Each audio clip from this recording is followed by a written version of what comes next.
the Centresteer podcast, a podcast by, for, and about Land Rover owners. Welcome to the Centresteer podcast number 129 for December 2023. I'm John Costage, and joining me are fellow owners and enthusiasts Harold and Dixon. Good evening, gentlemen. Good evening. Good evening. This is episode 129. And for you binary nerds, that is episode 10000001. It's the same forward and backward. Is that a palindrome? It is a palindromic episode number when you talk binary. And if you are a programmer type that likes hexadecimal, this is episode 81. And if you're some kind of super nerd that likes octal, this is episode 201. Our fellow super nerd Morgan was supposed to join us, but apparently he hasn't yet. So he might join mid-podcast. I wonder if maybe his internet is broken with all the snow. Centresteer is a monthly podcast for Land Rover enthusiasts, hobbyists, and owners around the world. We thank you for listening and engaging with us. Special thanks to our Patreon and Buy Me a Tea subscribers for their support. Patreon supporters receive bonus content, including 10 questions. It's a question and answer lightning round. We really should start calling it 11 questions because the other show has their 10 questions as well. So we need to go to 11. Thanks again to Bob Steele for buying us some brown water. He says, Nick Dimbleby, you can never have enough Nick Dimbleby.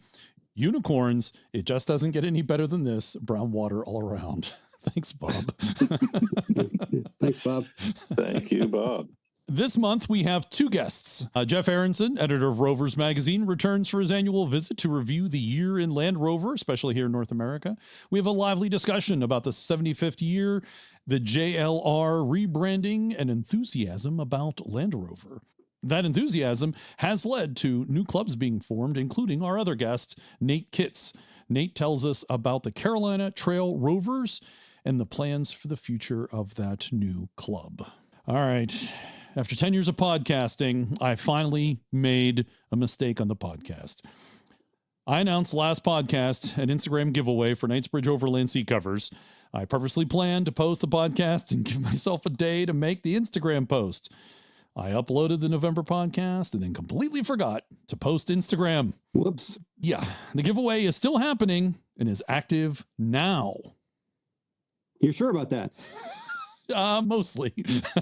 Yes. My hope is to... You want to take a minute and pop over to Instagram, make sure it's there? I should do that now. I have added a reminder to my calendar that we're going to be posting this show as you're listening to it now. Will have come out before Christmas.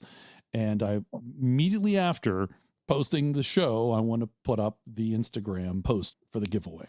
That's my plan. Hopefully I've done that. So you've made a few Post-it notes and stuck them on your fridge and on your key cups and a few other places to remind you to make sure it happens? It's a good idea. I should do that. So thanks to Knightsbridge Overland, we're giving away a front or rear seat cover set. This includes any of the stock seat cover sets listed on Knightsbridge Overland's website. To enter for a chance to win, like the giveaway Instagram post, which will come out right immediately after this podcast, and follow both the Centresteer and the Knightsbridge Overland accounts on Instagram. The giveaway period runs through the end of December. See the Instagram post for the details. One lucky winner will be selected for the set of front or rear Land Rover seat covers. And thanks to Knightsbridge Overland for their support of the podcast. Now for the North American event calendar with Dixon. We've workshopped the name. That's what we're going with right now. The North American events calendar. Well, let's see. The North American events calendar for December is fairly short. There's certainly seasonal parties abounding with all the different clubs, though the Rovers Club actually has a gathering in very early January in northwestern New Jersey. For that, check out the Rovers group on Facebook for more information. Let's see. The next really significant event that should be discussed is the annual Winter Romp near Waterville, Maine. This is an event supported by a large number of clubs in the Northeast and so on, and gets people from Ohio, Virginia, and the Maritimes all over the place. It's a huge event in the middle of the winter. For that, you can either go to the ANARC.club page for more information or the winterromp.me page for more information and registering. So it's a short list this month. And that is a new request or requirement for the Winter Romp, is to register in advance? Yes. This year, they want everyone to register. It still doesn't cost anything, though. You just have to sign up. Oh, yes. It's just your name, address, what vehicle you're bringing, license plate, and that's about it. Now, time for the news. And first up is Land Rover begins testing the first electric Range Rover.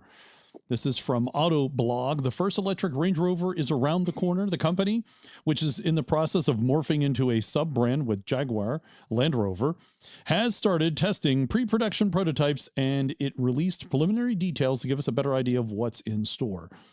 Planned from the get-go, the battery-powered variant of the fifth-generation Range Rover will share its modular longitudinal architecture with the existing gasoline-powered model. Its design remains under wraps for the time being, but preview images released by the brand suggest that at least a small handful of styling cues will differentiate the electric model, including EV-branded center caps on the wheels. We're not expecting to see significant changes, such as completely rejigging proportions, but designers could make the front end smoother. It's too early to tell what the electric Range Rover will be powered by. All we know is that the drivetrain will offer V8-like performance. For context, the BMW-sourced 4.4-liter V8 offered in the flagship model relies on a pair of turbos to develop 523 horsepower and 553 pound-feet of torque. It sends a 5,530-pound SUV from 0 to 60 in 4.4 seconds. I know, I have to laugh at those numbers. And onto a top speed that's electronically limited to 155 miles per hour. It also unlocks a usable 8,200-pound towing capacity. In EV, an 800-volt electrical system should allow for relatively quick charging times. We're told that going electric isn't an excuse to sacrifice the above-average off-road capability that Range Rover has been known for since the first generation made its debut in 1970. The electric version will notably be capable of driving through up to 33.4 inches of water, which is down from 35.4 inches in the V8 powered model, so that's 2 inches less. While it won't be the best diver, it's being developed to become a quietest member of the lineup, thanks in part to what Land Rover proudly refers to as a unique active road noise cancellation configuration and sound design, unquote. Bill and Sully Hall, the electric Range Rover should make its official debut in the coming months. So I did a nice job teasing that. It was just images, nothing else. So all those electronics to cancel the noise, I wonder if they could also use that to make some V8 sounds too, so it sounds like something real. It probably could be a little add-on, a little extra you can pay for to give it the sound. Well, if I remember, one of the Jags had a speaker where they were creating some extra sounds to enhance the sound of the V8.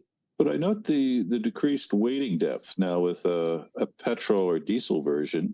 You can go and put a snorkel and everything onto it and really get into some deep water and really try and get in trouble. Will there be anything that you can do with an electric version that would be similar? Or are you going to be trapped at the 33 inches of weighting depth? I don't think I'd even want to go that deep with all those electronics on that thing. I don't think I'd want to submerge the motors. Certainly be interesting to see what happens. There's opportunity for add-on firms and so on to try and do something. Won't much depend on how they power. How it's implemented.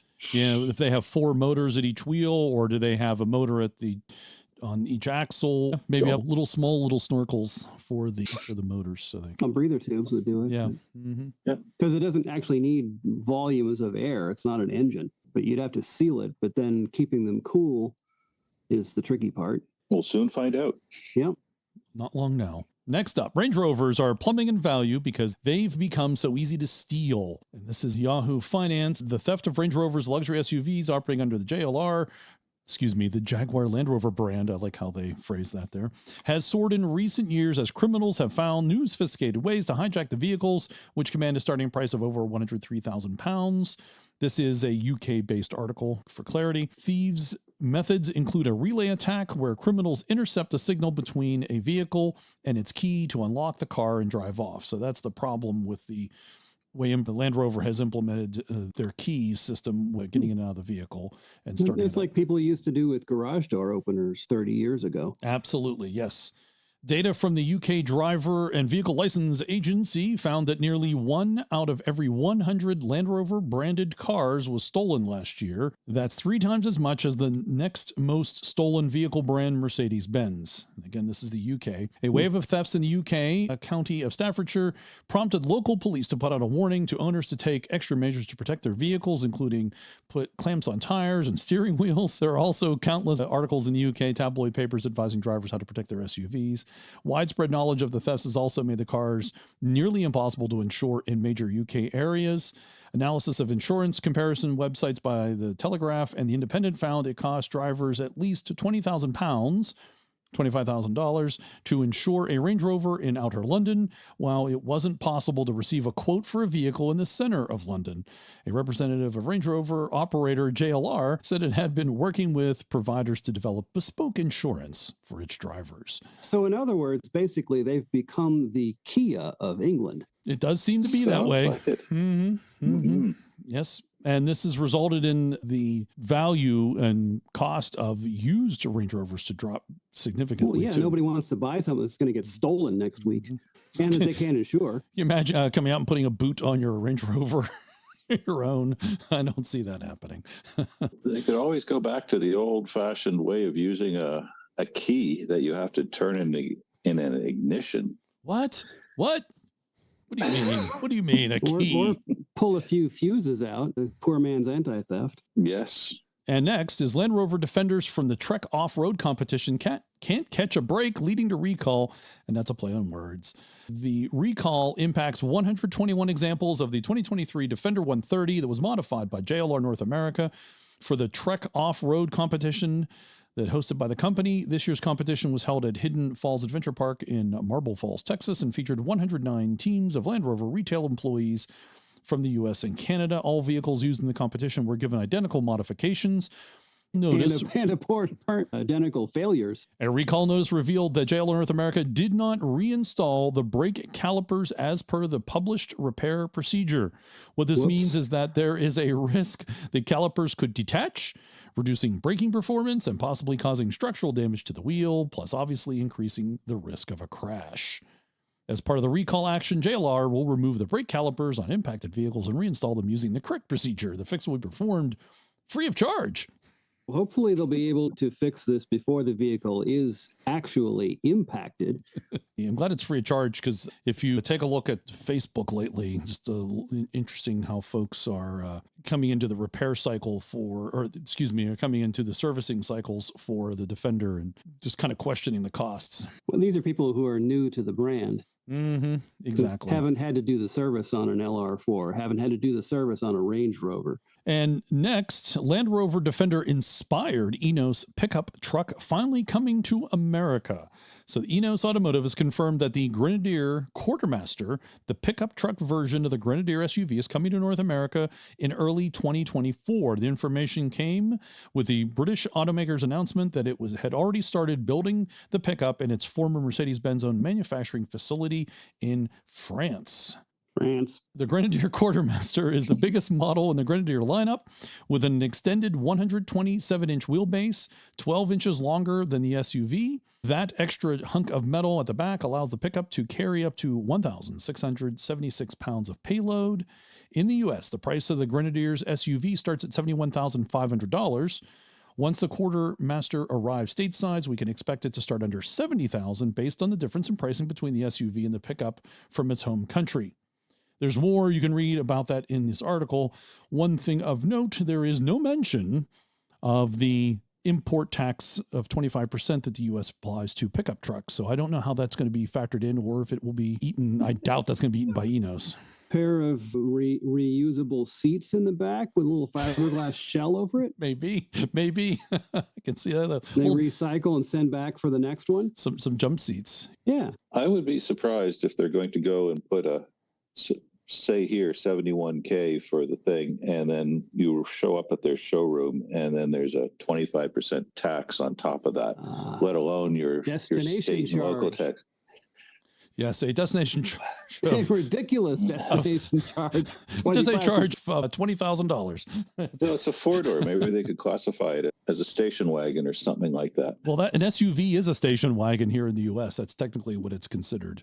Well, actually, that was a big discussion back in the 90s, and there were some of the smaller SUVs that were playing games with the number of doors because that made a difference to whether it was considered a car or a truck for the chicken tax. Mm-hmm. So I don't know how that works here, but don't know. I like what they did in the back though. The quartermaster looks like it's cut out in the rear. Oh no, that's just a sticker. Okay, it's just a stencil, but looks very rugged, like it's done for the American market. I'm just pleased that they did something with a 127-inch wheelbase. Subtle. Next up, the 2023 Range Rover Sport Review.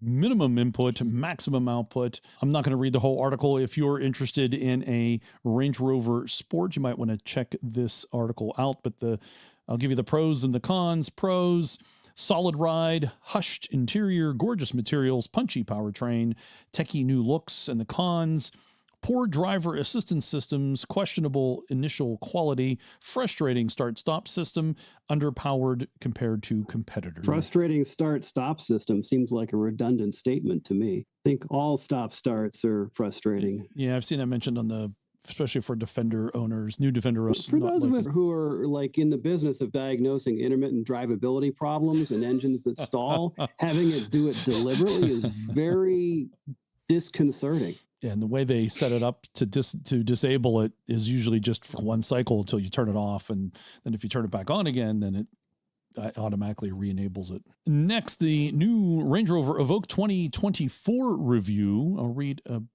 bit of this. For 2024, Range Rover has tweaked its baby SUV and tried it with a plug-in hybrid powered in range-topping autobiography trim. So what's new on the Evoque?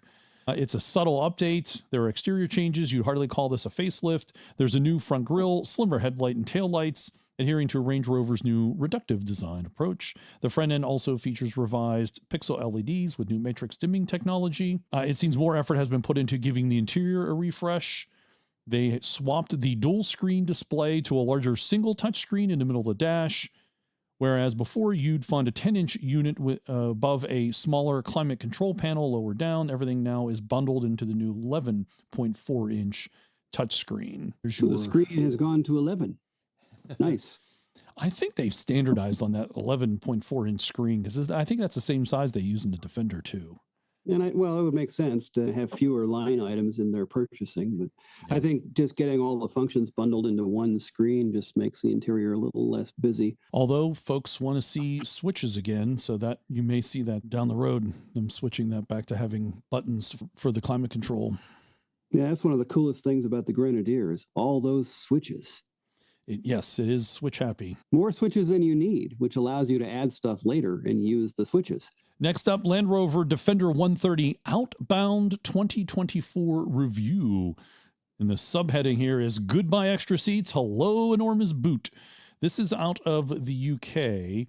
Take all those seats out, you can put even more junk in the trunk. Alongside the long body V8, Land Rover has launched a more practical, or less, depending on your viewpoint, version of the 130 called the Outbound.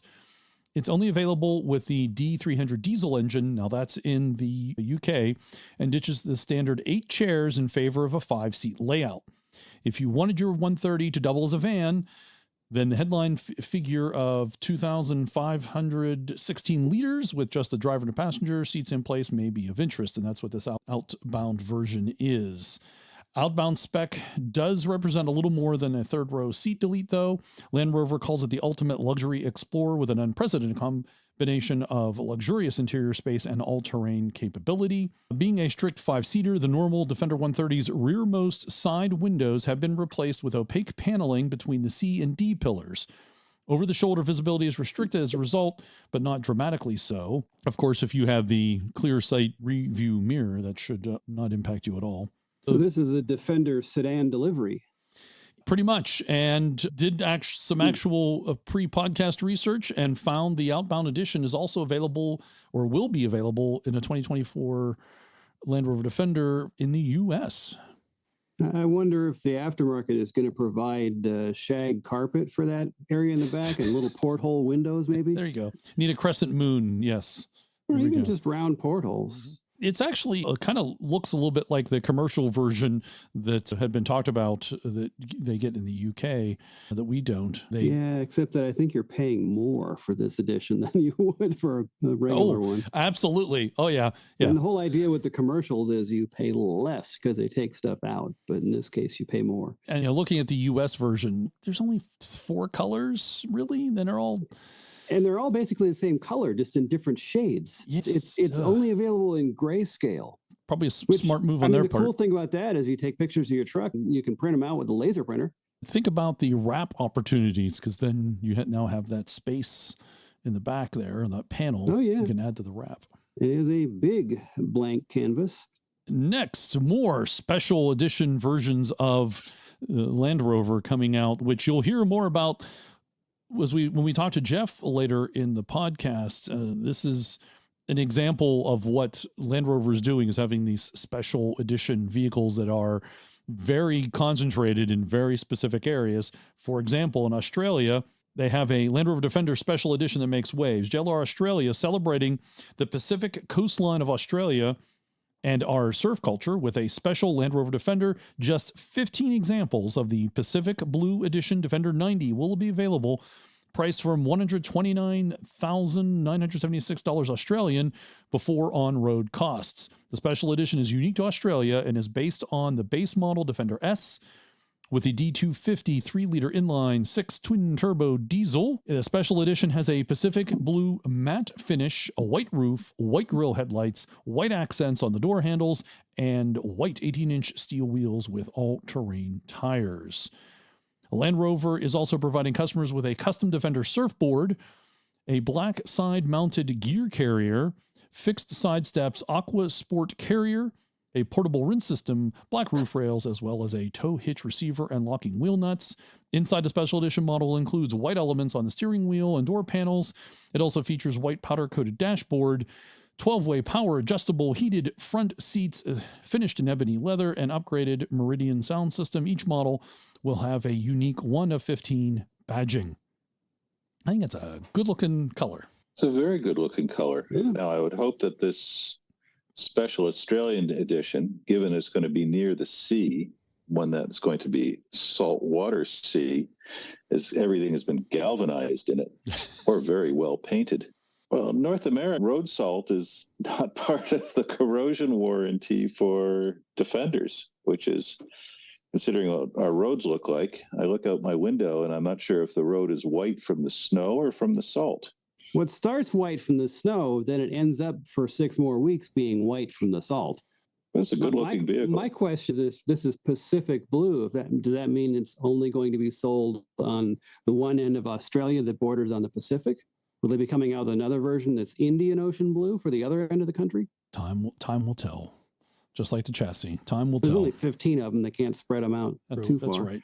But wasn't there a blue one in Germany last month? Or France? Was there was a special? That research I didn't take a look into. I cannot keep up with all the special editions. The next one is Land Rover brings ocean-themed 1 of 7 Range Rover Sport SV to Miami Art Week. Ocean-themed special edition. Miami Art Week is a spectacle in itself, attracting thousands of artists and collectors. Tourists travel from all the world to South Florida to witness fashion parties and VIPs. And Land Rover debuted its Range Rover Sport SV Edition 1 Miami, a 1 of 7 vehicle created in collaboration with artist Daniel Wurtzel. Dubbed Force of Nature, the unique Range Rover is finished in custom blue paint to mimic the Atlantic Ocean's azure hues. As a musical accompaniment, the British brand tapped London-based DJ Suski for the soundtrack as the vehicle sits on the Chase Sapphire Lounge. The Range Rover S Sport SV is the most powerful Rover the brand ever has made. Equipped with 626 horsepower twin-turbo V8 mild hybrid, 8-piston Brembo Octima front calipers, 23-inch carbon fiber wheels, high-end dynamic suspension are a few of the goodies. The vehicle tops out at $200,000 plus. 1 of 7. This one's painted in a blue that is reminiscent of the Atlantic Ocean, and the one we just heard in Australia is a Pacific Ocean. So now we need an Indian Ocean blue and an Arctic Ocean blue, and we're complete. Or North Atlantic blue, which is going to be grayish and cold. This blue is much more Caribbean. Yeah, or true. Florida.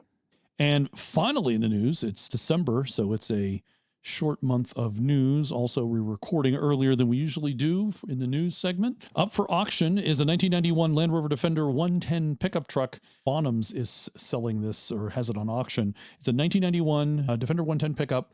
It's a rare Defender variant, but this example takes it one further.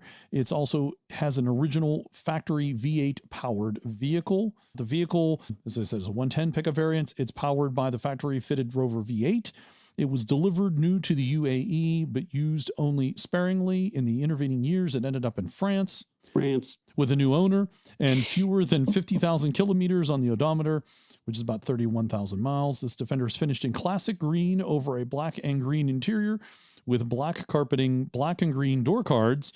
It's a left-hand drive example with a 5-manual transmission and dual range transfer case. I think what makes this rare is not just that it's a V8, but that it's a 110 with a high cap bed on it. Yes. And it is part of Bonham European Winter Sale. It is estimated currently between 45,000 and 65,000 euros. I don't see when the auction ends, so I'm not sure how long that auction is running. But if that interests you, you can go check out.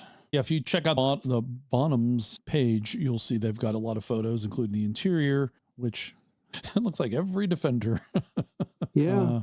What's going on with the bulkhead? They didn't do anything with the bulkhead. Look at that. That's a Middle Eastern truck. That's how they paint them over there. Okay. They were originally some sand color, and this is definitely a Middle Eastern truck. That's the 3.5 V8 with the twin SUs on it.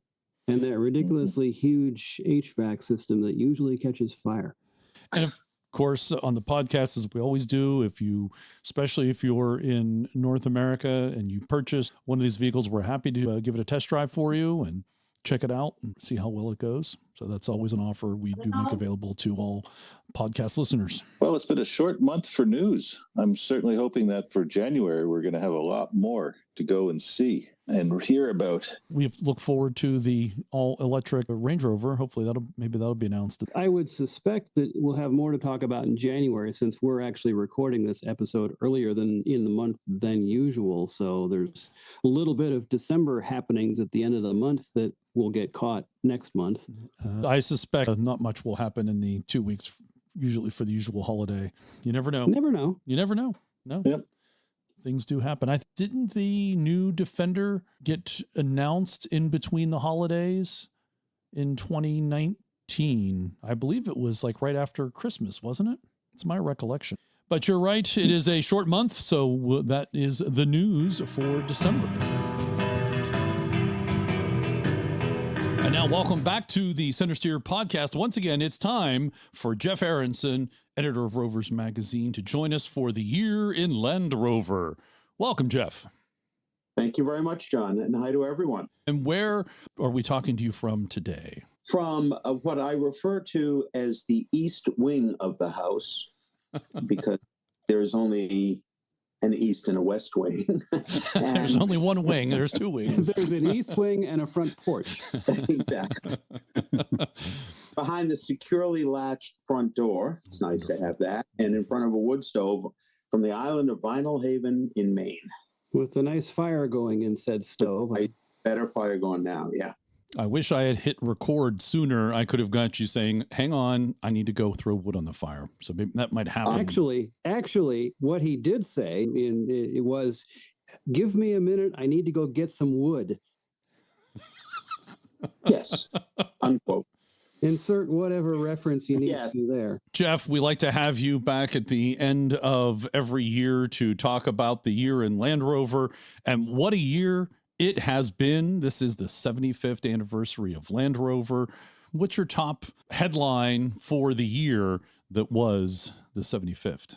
Well, it would have to be a split headline because Land Rover chose, for whatever reasons, to not refer to the 75th anniversary other than the introduction of a special edition Defender.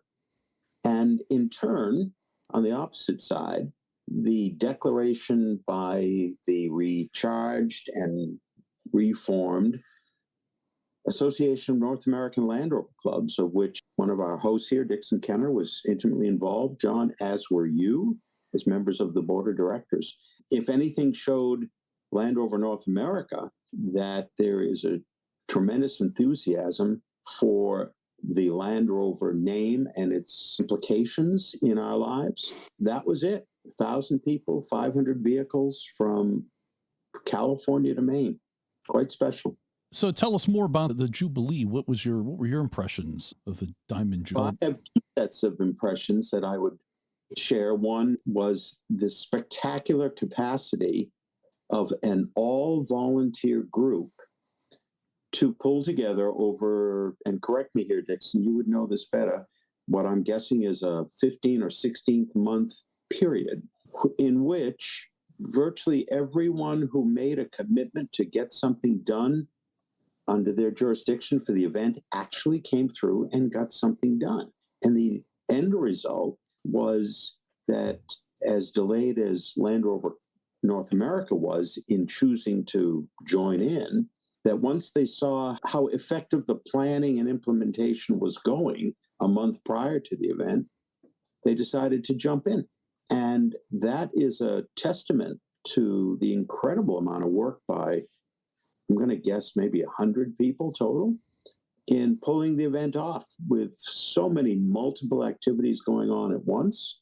The owners of Greek Peak Ski Area were thrilled and have already invited everybody back, whatever they can do. Yes. And the numbers just were extraordinary. And the attendance numbers, the participation, the number of vehicles, all of that glows at me as I also recollect what it took me and the most patient couple of guys in the world, Scott Preston of Maine here and his son Harrison, who convoyed over with my 109 that continually needed a break and stopped on the side of the road for a variety of reasons. But we continually needed a break or continually broke? Continually needed a break because something was broken.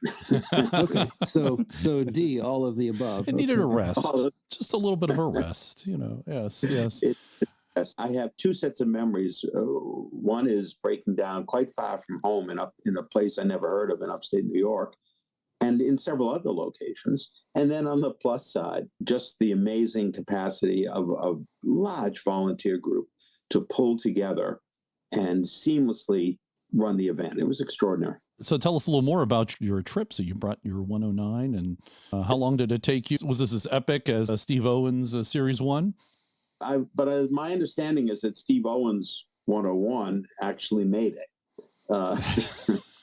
Mine did not make a tow truck or a trailer. It did drive. So I should have had an indication of how the trip was going to go by virtue of the fact that about 2 weeks prior, I was deep into the behind the fascia panel electrical work, trying to get all the wiring correct for the ignition switch. And it delayed so long, my departure, that I actually forgot to bring a box of spare fluids that you always bring. And when I boarded the ferry with my 67 109, one of the ferry crew members looked at it and looked at me and said, "It's not going to break down, is it?" Ooh. He just meant on the ferry. He wanted to make sure it would get off the ferry. Right. There's enough people on the ferry to push it. Yeah, they're easy to push. They're easy to push or pull. I nonchalantly reassured him that, of course, it'll run. And we met in Portsmouth, New Hampshire, where Scott and his son Harrison were staying with family, and started across. About every 3 hours or so, something would go wrong. And I assumed it was electrical. As it turned out, it was nothing more, believe it or not, than a plugged up carburetor orifice somewhere inside the Weber. I checked everything. I replaced things electrical. We made numerous stops to make sure that everything in the distributor was fine. And checked and double checked and replaced a couple of things with spare parts. Nothing changed. It would run, and then you'd hit a bump and it would suddenly just die. And in the end, and on the way back, an old school mechanic, the brother of the homeowner who called because I was parked in the homeowner's, in effect, driveway with the car unwilling to go very far. Started up the engine, goosed it, put his hand over the carburetor throat, and then rapidly removed it. And this giant bang occurred, and at which point the car ran beautifully. The whole time. In fact, he just cleared it. Yeah, I cleared something in there. I had already sprayed all the carb cleaner in every jet I knew, and that didn't do it. And to the point where Scott now said, I really got to get back. So we went on to the, whatever it's called, the New York Thruway, and then onto the Massachusetts Turnpike in order to get across, and just floored it the whole time. Didn't have a problem at all. And mind you, it has run perfectly since. There you go. There's your special Jubilee story. That's yes. my personal. Yes. But I have to say, as John, I know you're involved with all of the public relations in Dixon. You were central to keeping the clubs active and their own participation with what they said they would do and staying on top of all that. From my perspective, Rovers North asked me to create an RTV course, 6 sections of different parts of the Greek Peak ski area mountains and ski trails. And my gosh, they let us in there to carve things up. I had just a few volunteers to start, but it didn't take long before I had a full set of them. Just people stepping up and stepping forward to run each section. And the whole thing went brilliant. I was exhausted when it was over, but it went brilliantly. And I know that everybody, the folks who ran the off-road courses, all the banquet settings and so on, all the volunteers that took care of that really had a spectacular turnout and a spectacular receptivity to their request for help, and then spectacular results. It's a triumph, if you'll pardon the pun. Yeah. There was so much going on that even watching the RTV, I didn't have time for. I just, there was always something going on. I heard it because I could hear Steve Barris under Power Hour announcing it, and I couldn't. I just had other things going on. There was so much stuff going on. I don't think I saw a quarter of it. No. Right, same. I walked by it, but didn't actually get to witness or participate in it. Yeah. You got to give credit to Bruce Fowler and Bob Steele for stick handling this thing, chairing it, and making everything come off. It was unbelievable, the amount of work they did, and organizing all of us, which were it's like trying to organize and herd cats. Different clubs, different personalities, everything else, and they made it all come off. Yeah. Yeah. And able to pull in Land Rover North America, even if it was at the last minute, to get them included. It honestly was their surprise at being able to envision just how good this was going to be a month before. Because it really was. Wasn't it, Dixon, about a month before the event? Yes. When they would come in? We've been talking to them for months. Late. It was months. And asked them. They finally, at the last minute, as you said, are like, yeah, we'll show up. I'm surprised by their surprise at the enthusiasm behind the brand. So one of the things that I'll offer is, while they have a terrific group of automotive industry veterans in their senior positions, as those of you who are active in clubs know, that this group is quite new to Land Rover in some cases, and therefore doesn't really know much about the club scene and the enthusiast scene beyond those who bought new ones through dealerships. So that was part of their surprise. And I'm sure that if they are automotive veterans, that some of the enthusiast clubs are an actual drag on the North American subsidiaries of the manufacturers rather than necessarily being positive. I certainly know on the positive side that Porsche and Audi are active through their corporate entities with the club scene in North America. But the JLR, as they call themselves now, people are less so, not because they don't care, I think, but because they just don't know. Well, there does seem to be a shift as you hear of older Land Rover owners going to dealerships, and the dealerships almost refusing to work on vehicles too. And they're like, yeah, we don't do that anymore. Don't want to do it anymore, or whatever reasons in many cases don't understand it even. That feeds into, I think there seems to be maybe a shift of, we're not doing that anymore. We don't want to be involved, and find your own way of dealing with it. But it was still, but the other side of the coin, I think was nice to see Land Rover North America at the Jubilee, participating in the Jubilee, because I think that's the side that they were shying away from. And now they're seeing all this interest of these owners of our heritage vehicles turning out, enthusiasm, doing things. And as we talked about, 1,000 people showing up and 5 different trucks of all different types. I think it was eye-opening to them. John, to you and Dixon, who both on the board of ANARC, I need to give a personal and public thanks for ANARC providing funds so that the 75th Jubilee could honor significant people who created the Land Rover enthusiasm, whether through their engineering or through their activities, their sponsored activities. We had an opportunity to meet, in some cases, 5 significant people. And that was a big part of, I think, why the Jubilee stood out. So we had Nick Rogers, who actually was the designer from the 90s forward, but he goes back further. He was an apprentice at Land Rover, recently retired from them. But he worked on a lot of the automobiles that are now heritage and that show up at Land Rover events. He helped design and engineer them, winding up as a chief engineer for Land Rover in his last years with them.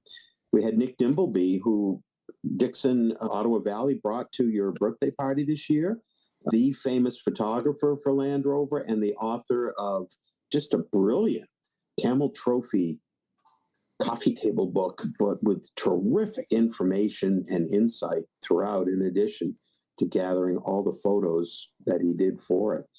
If you are a Land Rover enthusiast from about from about 1998 onward, you need to recognize that a lot of Land Rover's presence, which was an enthusiast presence at that time, was under the leadership in North America of Kim McCullough.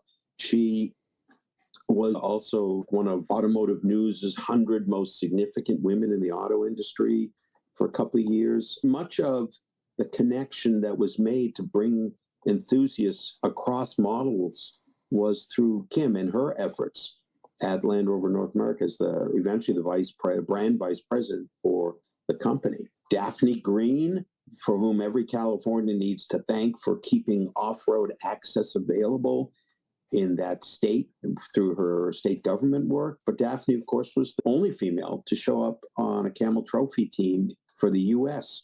throughout the history of that event. Still a lead driver and instructor at Land Rover's special events, and just did a superb job at the honorific Barbara Toy tribute run that was done at ANARC. And also just a great personality. Still very proud of her Camel Trophy participation. And last but not least, the person who really gave North American enthusiasts the opportunities to show off their Land Rovers was Bob Burns. To this day, still a Range Rover Classic owner and enthusiast. He's out of California.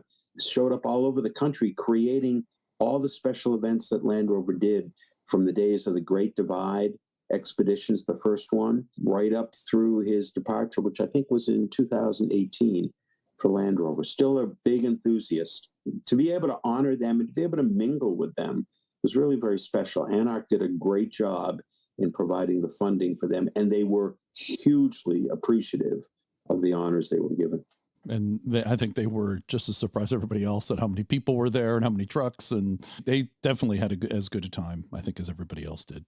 You're right, John, I'm sure. Well, there was also other events around the world, including down in Australia. There was the 75th anniversary at Cooma in New South Wales. That event also took place this year, or in 2023, for Land Rover 75th.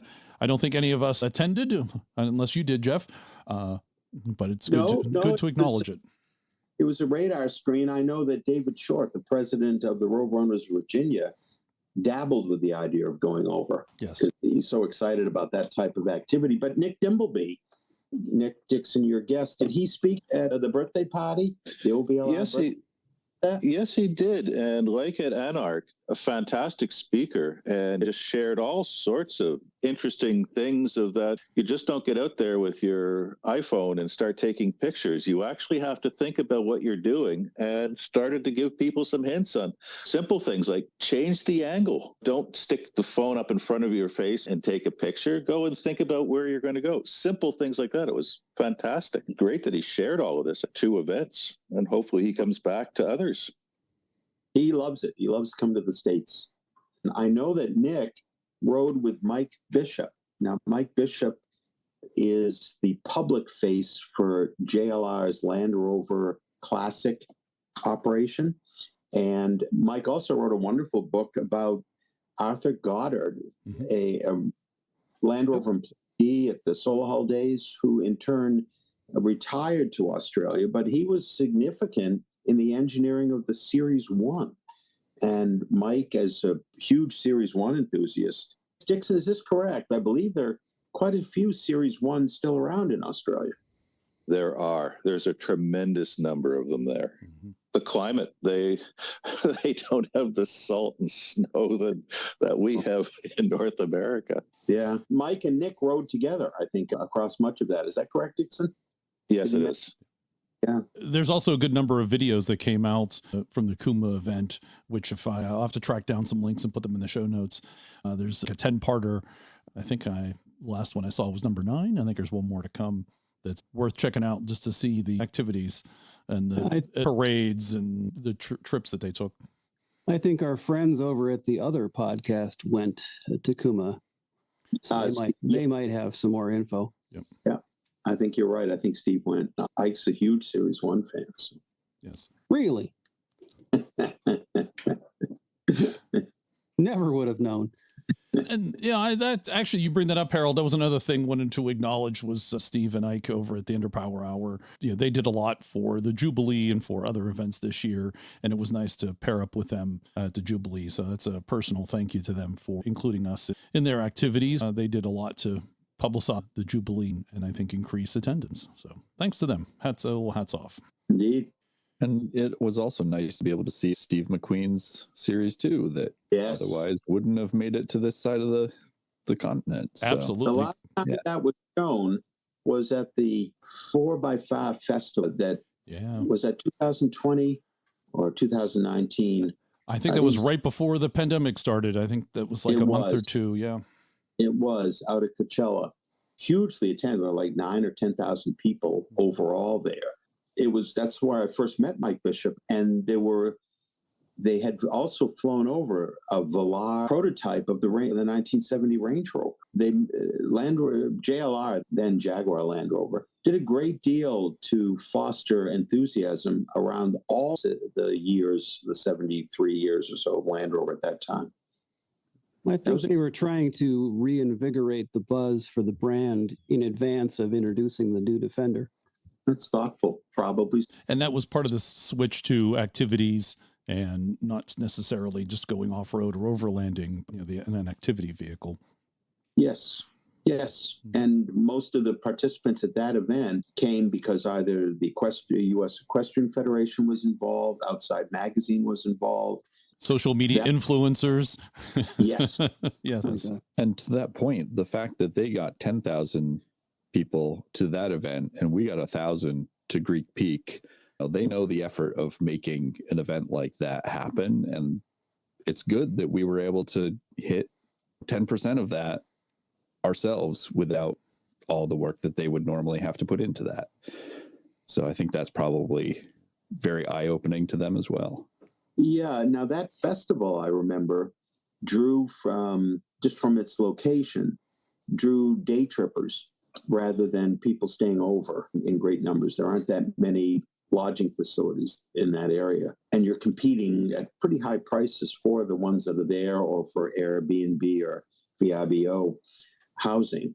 But a lot of people just came for a day and the activities were repeated each day.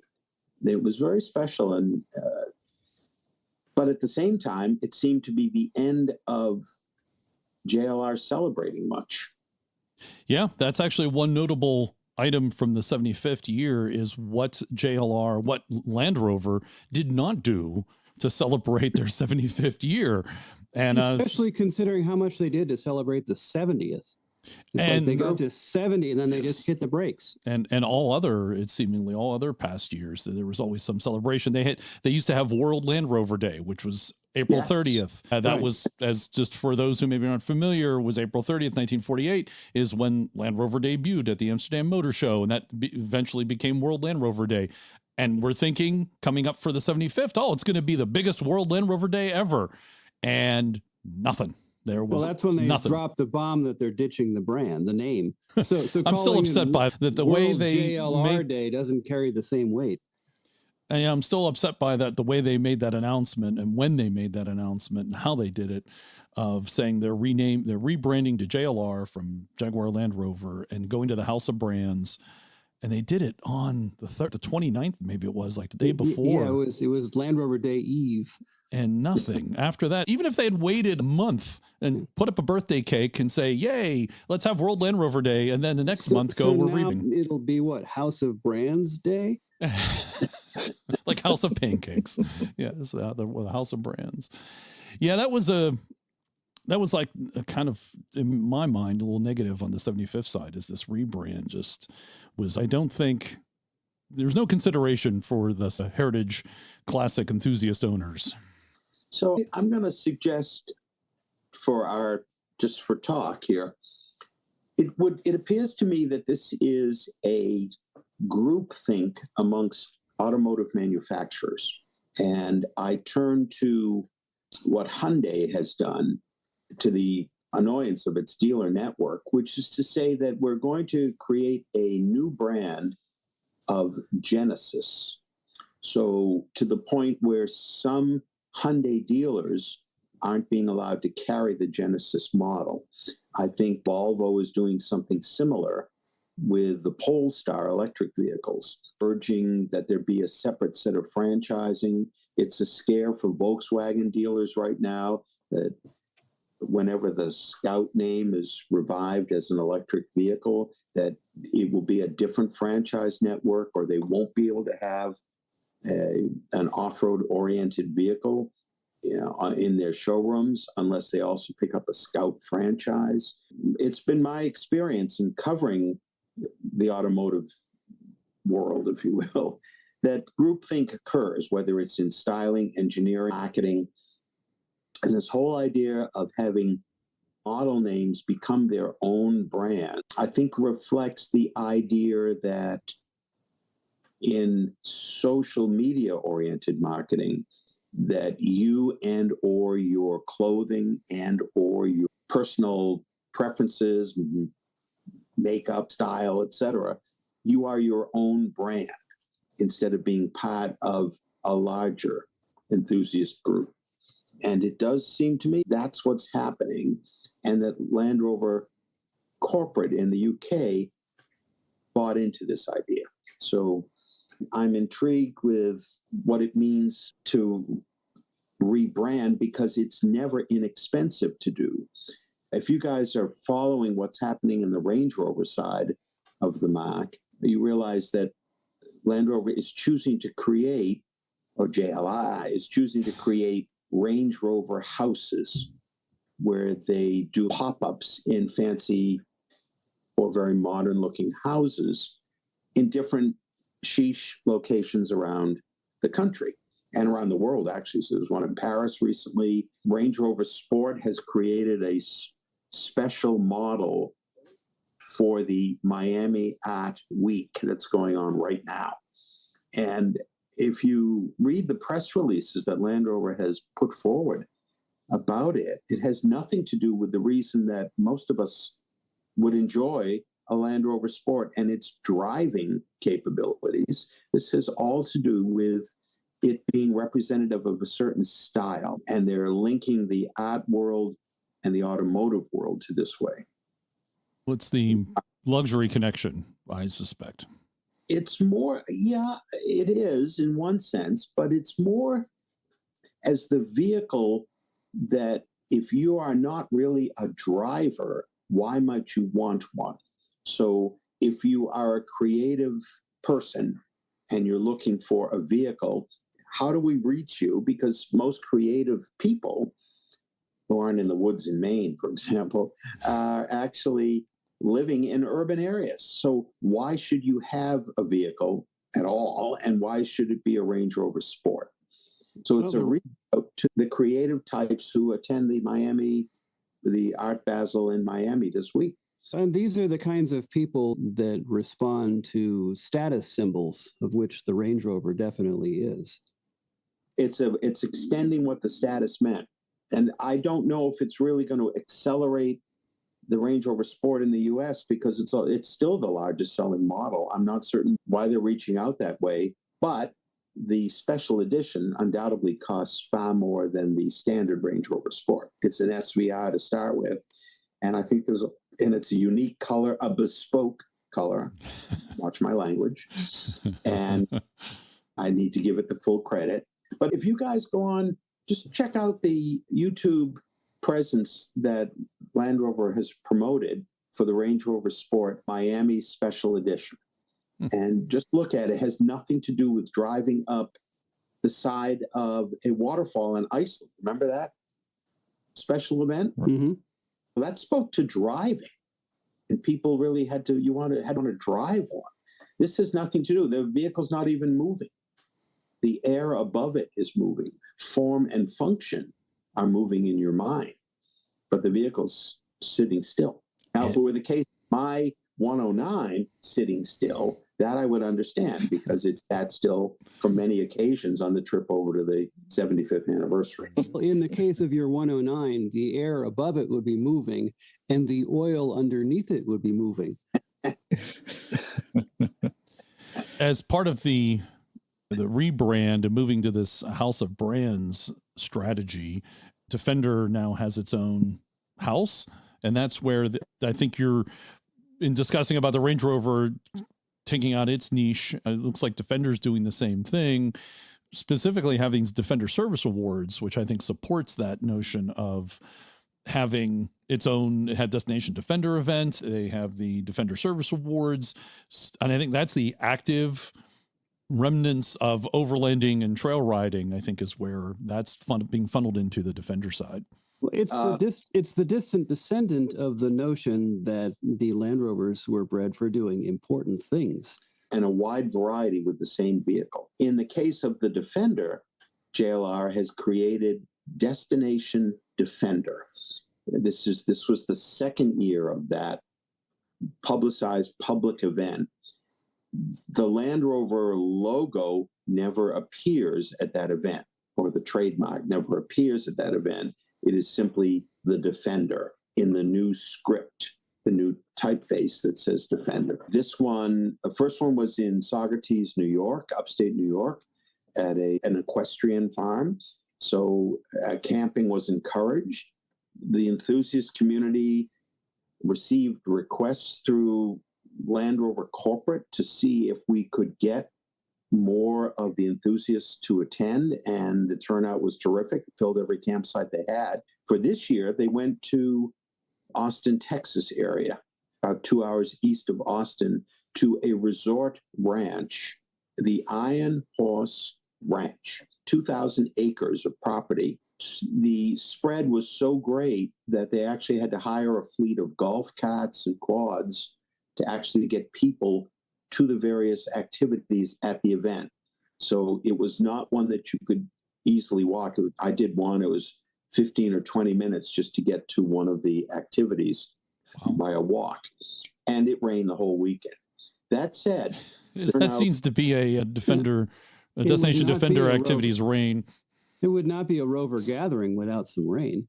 No, and once again, just like in 2022, the off-road demonstration course, to which Land Rover had spent about a month creating with the Land Rover driving team under the leadership of Sean Gorman, actually had to close the course because the demonstration hills, gullies, and valleys crossed from being exciting to being requiring winching and or being somewhat unsafe by their corporate standards. Wow. There is this terrific irony. It happened at the 2022 event that when they did open it for you to bring your own vehicle, whichever Land Rover model you owned, to actually enjoy the demonstration course, you found the irony of not being able to run an off-road course because it was muddy.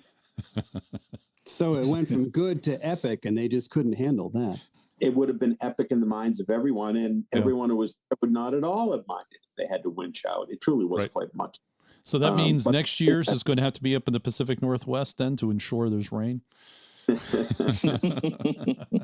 Given the weather, my guess is they're going to go out to California. It seems like they're going to rotate. Yeah, they're going to have to rotate just to try to hit as many people. And I think population centers as well. Yeah. Demographics. And demographics and market centers. Now, John, to your point, at both of the Demonstration Defenders events, Land Rover also gave out Defender Service Awards, which are actual new Defenders, in this case, Defender 130s, to different organizations who had applied for consideration and whose decisioning was not by Land Rover's executives, but by the supporters of those organizations. 2 of them in Canada this year, 4 of them in the United States.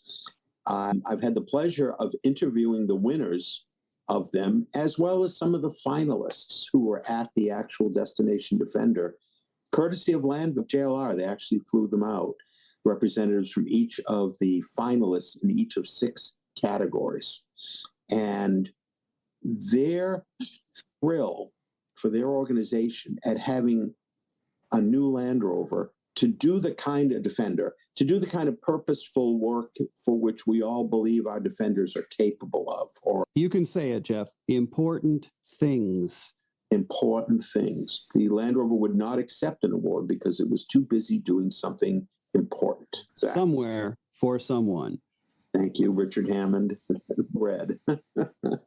It was moving to see the thrill and to talk later with the people who won them and the really purposeful things they're going to do. It's extraordinary. And they're talking in some cases about off-road work that they're going to do because of the nonprofit work they do. So the idea was you would apply as a nonprofit once you made your video application, and it was simply, and there were some 400 groups that applied, and hundreds of thousands of votes were cast.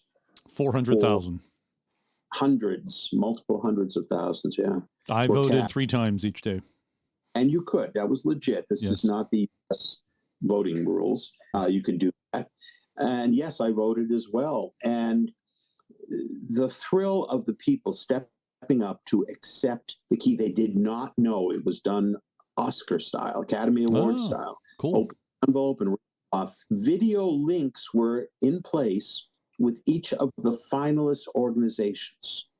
So the winners could also quickly show back at their home location that the supporters were so thrilled as well. So you saw links from all over North America when they won. And to a person, each of the representatives of those groups thanked not JLR, not Defender. They thanked Land Rover. As they should. Single one of them. So, John, if it's you, I'm sure you read my Welly column excoriating the idea of dropping the Land Rover name, but because you're quoted in it. But at the same time, it was clear that that marketing effort has not necessarily reached very deep, because these are not Land Rover folks. These are people who just saw a chance to get a vehicle for their organization. But when they stepped up to them, they were getting a Land Rover Defender. They have each one, I might say, will be kitted out specific to the needs of that group, as well as wrapped and or painted with the logos of the organization.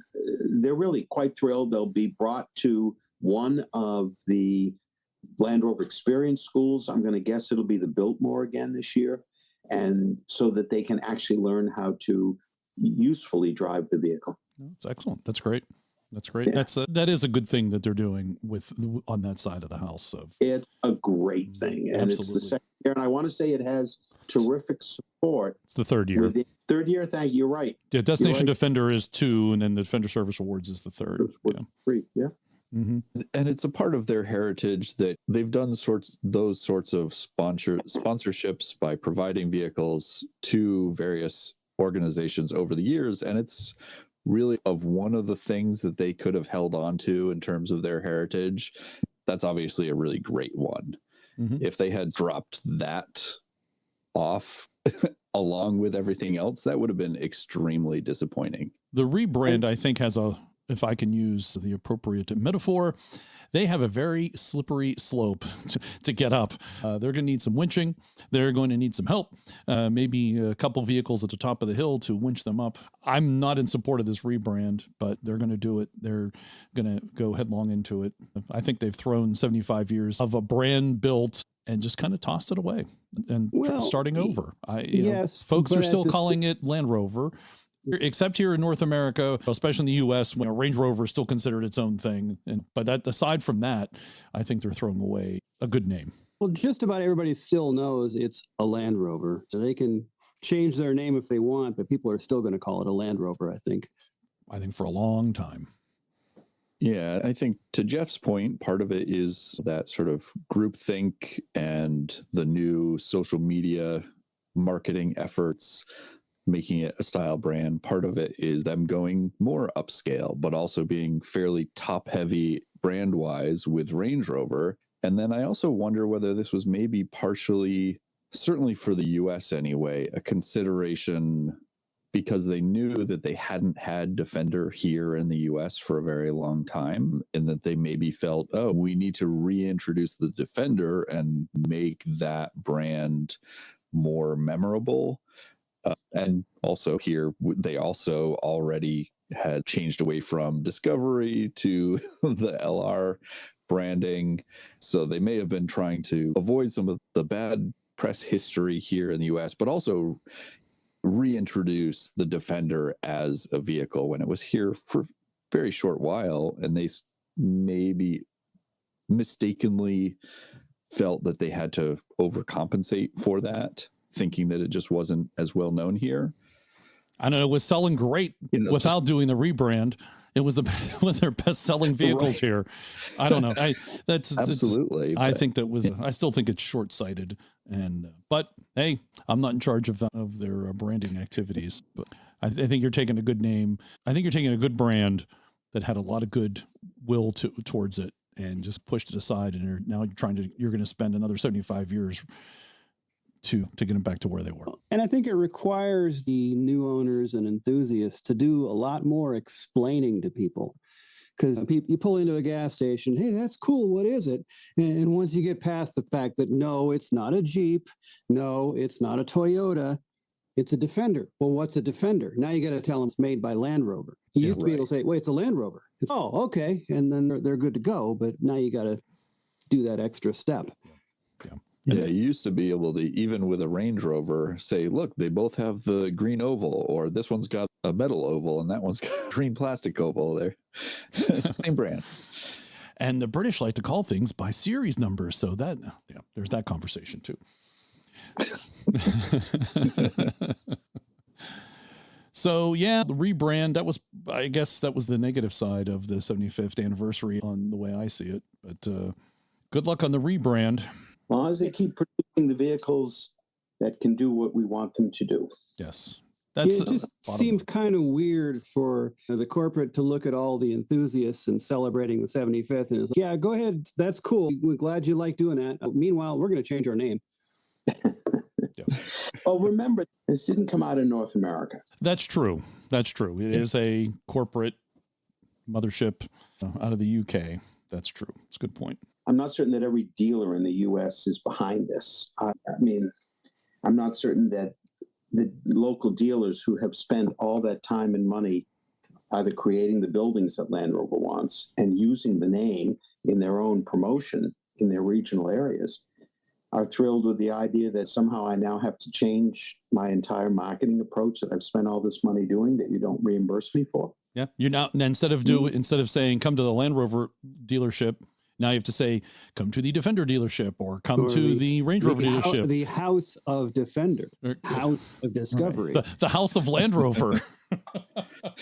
But to an extent, what JLR is doing is similar to other marques. I don't know about the United States, but in Canada, what was surprising when Oxford nearly came up here was that it required corporate headquarters permission to actually allow Oxford onto the showroom floor.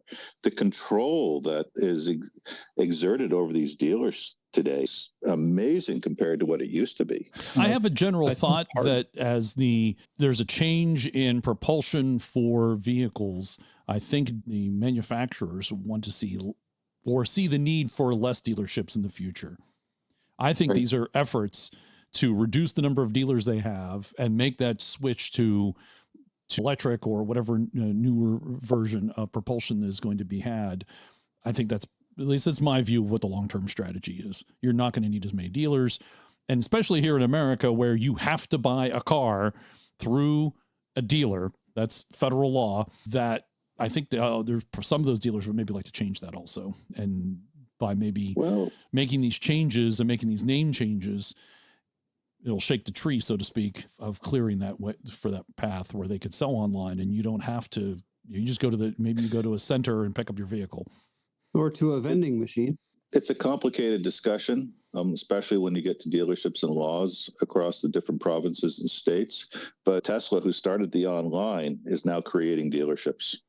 People want to go to them. Because they have to. How many you need is a different issue. Because they have to. It's state law, but the National Association of the NADA of automotive dealers is a powerful lobby in every state in the U.S. And that's why the franchise agreements say the manufacturers cannot sell direct in those states. Mm-hmm. So when Tesla's having to do this, it's because there are populous states where they can't sell a vehicle directly. So they have to go that route.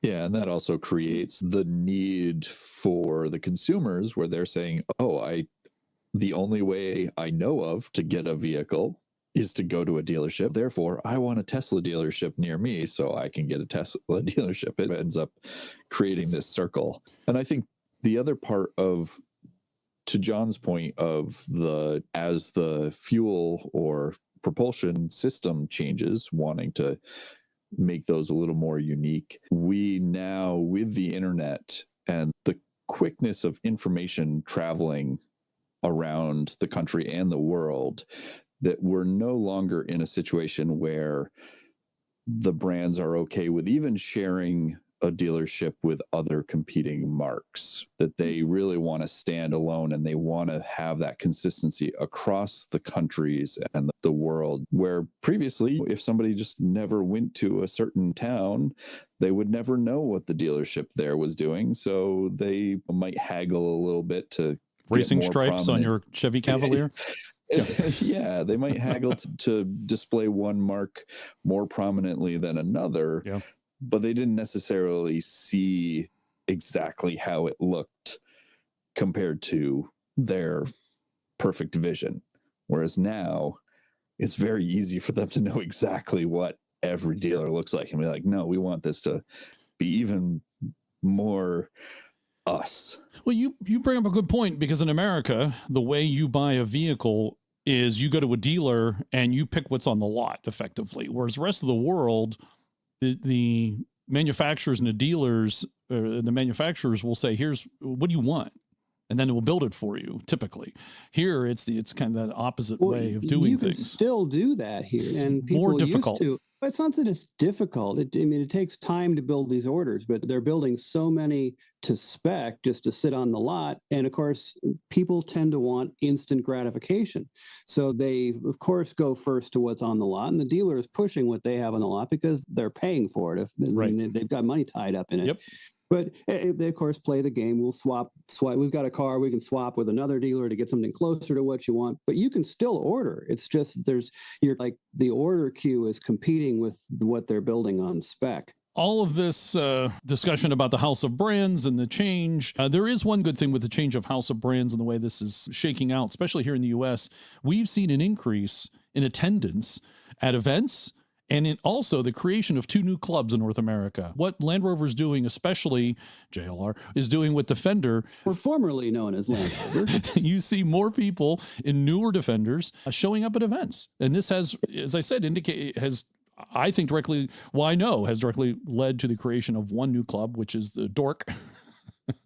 Our friend Ned Crystal, the Defender Off-Road Club of New Hampshire. It's in the name. They're open to all Land Rovers, but they have it in the name. And because it was started by owners of new Defenders, that's how the club got started. And it's only been of late and it's, mind you, it's a healthy number right now, but it's only been of late that they've encouraged participation and joining of that club by other Land Rover models. And you'll also hear, after our conversation here with Jeff, you'll hear about another new club, which is the Carolina Trail Rovers.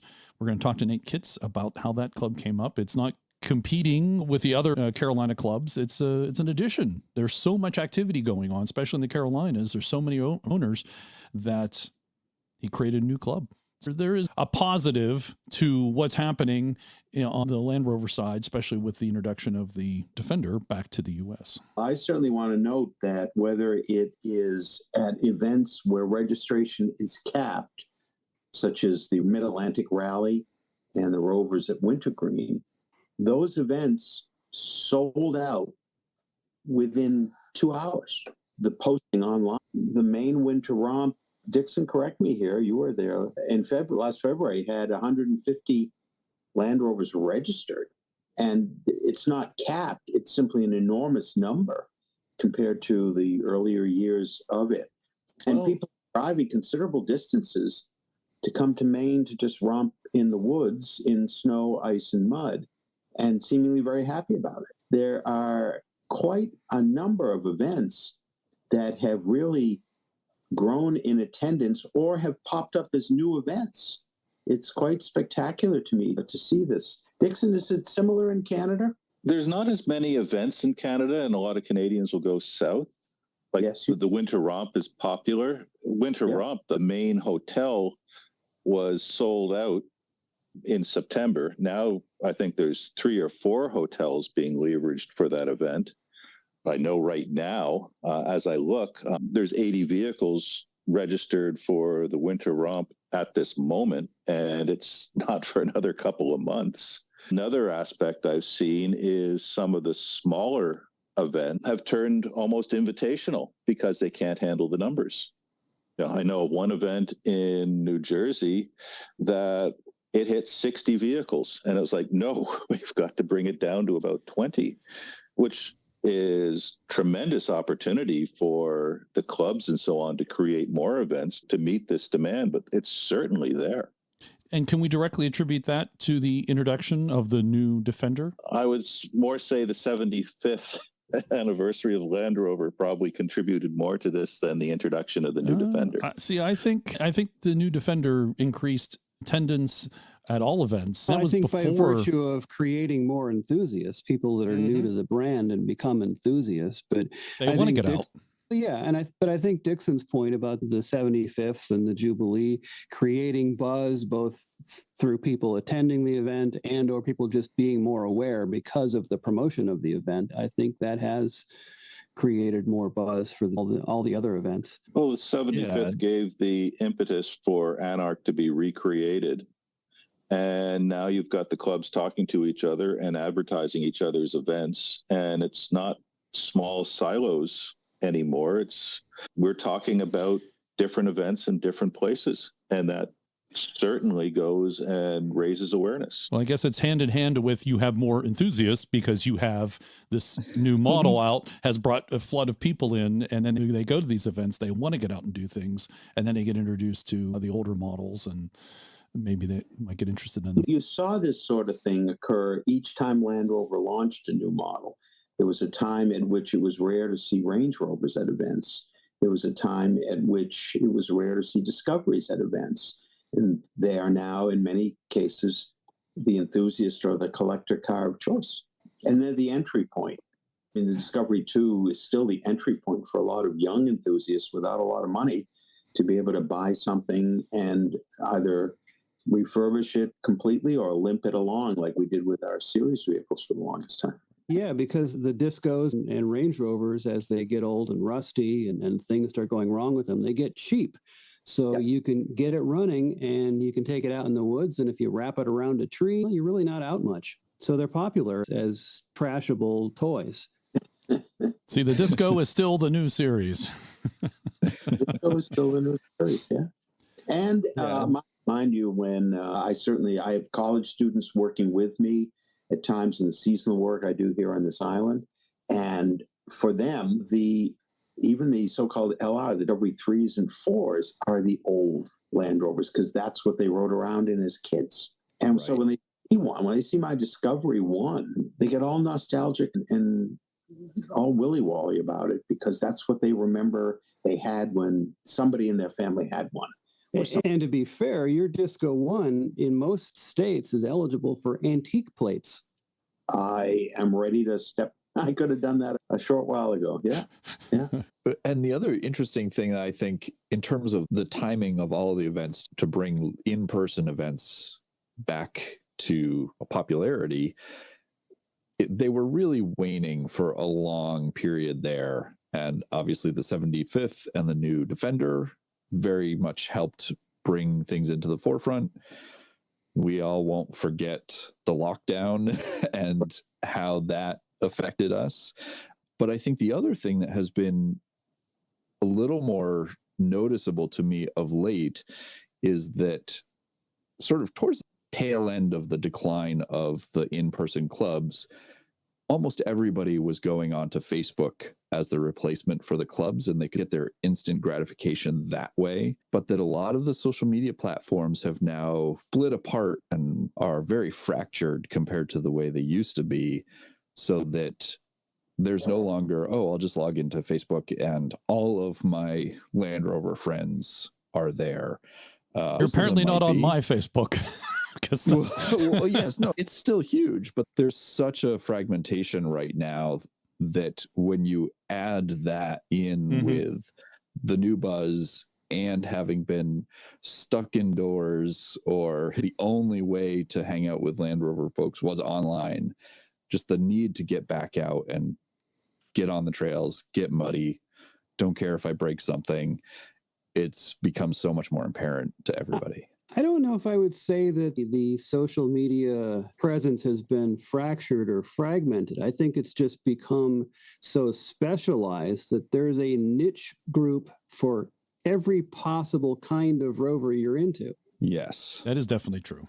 Yeah, that's true. There are LR3, LR4 groups, and then there's disco groups, and there's LR3 for North America. There are 80-inch Series 1 export model groups. 101. There's a 101 group. Yeah. So we don't need to go into every one of them. Yeah. But that's true of Facebook, and then there's the same on Instagram, and there's the same like for people pinning things on Pinterest or going. Yeah, you take all the groups you can think of and then multiply by the number of different social media platforms there are.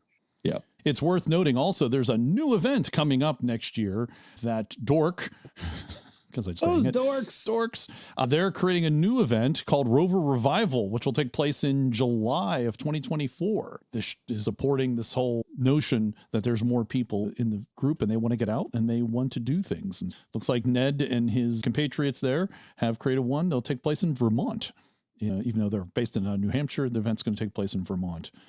ANARC's going to be supporting 3 different events in the United States next year, which we'll see what happens with that. One down on the Gulf Coast, one up in Minnesota, and another on the West Coast.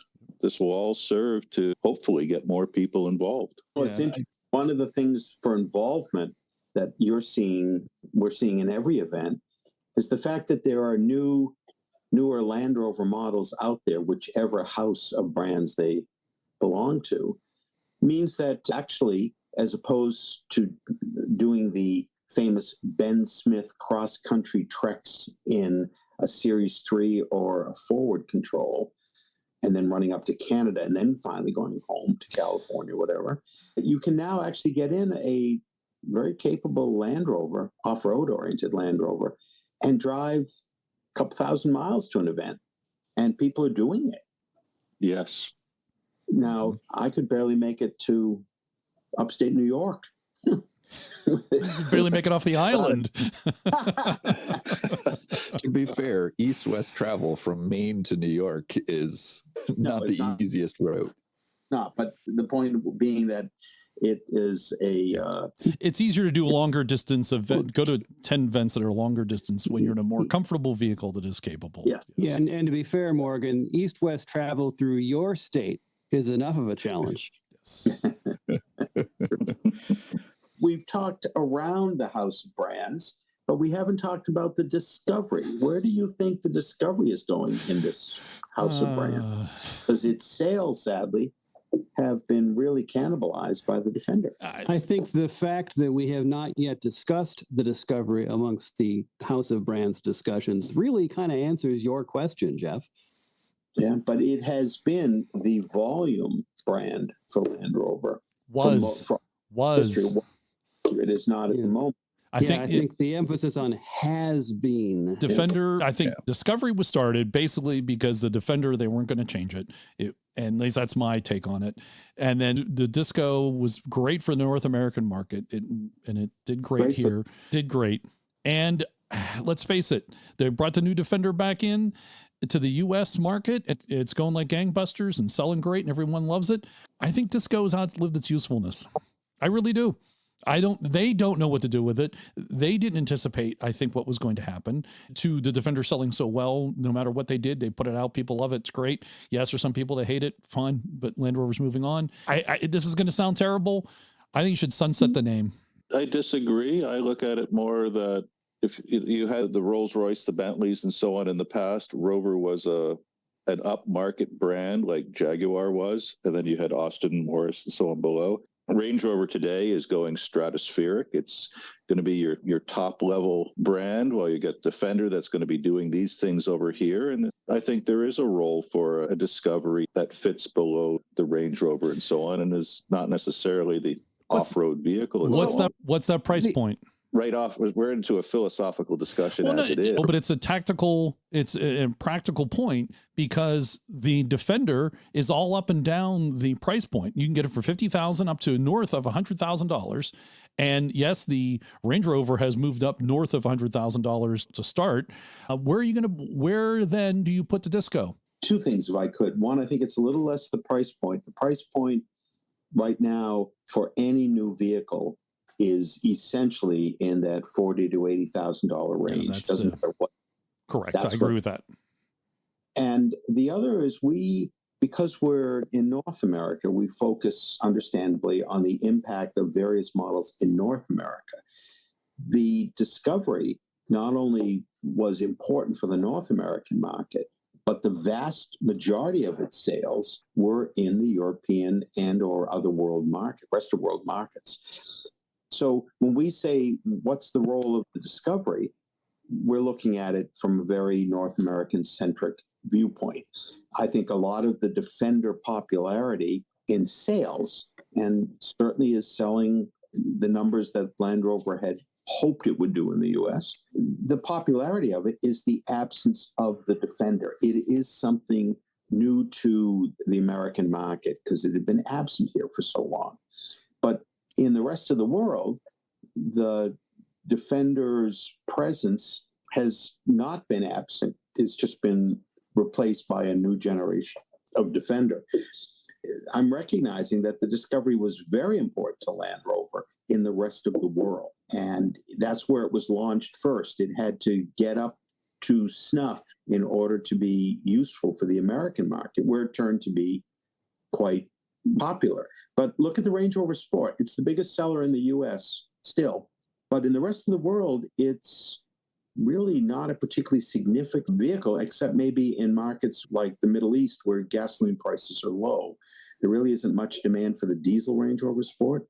But in the American market, it fits exactly what we think American buyers want in that level vehicle. And in the rest of the world, the Discovery is still an important sale. It's just been cannibalized here. So I don't think we should necessarily transfer its lack of interest to the rest of Land Rover. Well, and I think part of the problem, and what ties into that, and you mentioned the Range Rover Sport, is that the Disco was originally, in many ways, conceived as the poor man's Range Rover.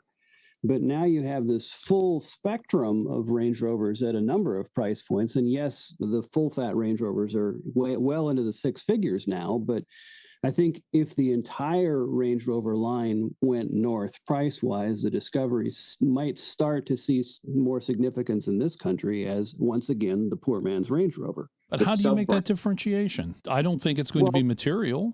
They need to stop selling Range Rovers cheaper than a Disco. Remember, they don't really. The Evoque is very popular in the rest of the world because it's the right size. Right. Here, it's I don't say it's marginal, but it certainly isn't a big seller here. It seats 4 people. It's a big Mini Cooper out here. But in the rest of the world, it's significant. It's the biggest one in European markets. So I just think we have to be careful of delineating what sells in the North American market, which is an important one for Land Rover, obviously, for profitability and for numbers. But we really have to ask what sells in the rest of the world. And in a place where it's possible to have, or even preferential, to focus only on having one car of that type, I think the Discovery will still sell, could sell, and should sell very well. It does have interior amenities that the sort of hardness and relative Spartanness of the Defender don't necessarily reach everyone. I think it all boils down to differentiation. Whether it's a price point, whether it's where you sell it, what you add to it, what is a differentiation? And I don't know that there's enough differentiation between Range Rover and Defender that you can make that Discovery differentiate from those. There's a clear differentiation between Defender and Range Rover. And Harold has a great point. Range Rover is not one car. It's now a house of brands, and it's got 4 or 5 in there. You got don't forget you have the Velar in there too. So there's all these brands that are taking away that potential differentiation that you could have with a Discovery. Especially in a market like the North American market that doesn't really understand Land Rover's offerings to begin with, other than the enthusiasts. Yeah, I think they have an opportunity with electrification across the brands. Basically, what they are currently trying with Jaguar to make that an electric only brand. Right now, I think they're doing the right thing in terms of their first full electric models are going to be the Range Rover, because let's face it, right now, most electric vehicles are the top end, most expensive vehicles. So they have to put it in the Range Rover brand. But the other issue, certainly, again, we don't want to just limit it to the US, but one of the problems we have in the US is we don't have many of the inexpensive electric vehicles available. And the Discovery could be a unique position for them to move into electric only. I don't think that's on the roadmap right now, but I think they have the possibility there for differentiation and moving into a lower price range, and if they were able to make range. if they were able to make an all electric vehicle that was in a lower price range, which is difficult enough as it is. It is, yes. Unless you're you're a huge company with a lot of resources, which JLR is not. Right. Yep. This has been a nice long discussion about 2023 for Land Rover. Now we're going to move into what we want to see happen for 2024. We'll change things up this year.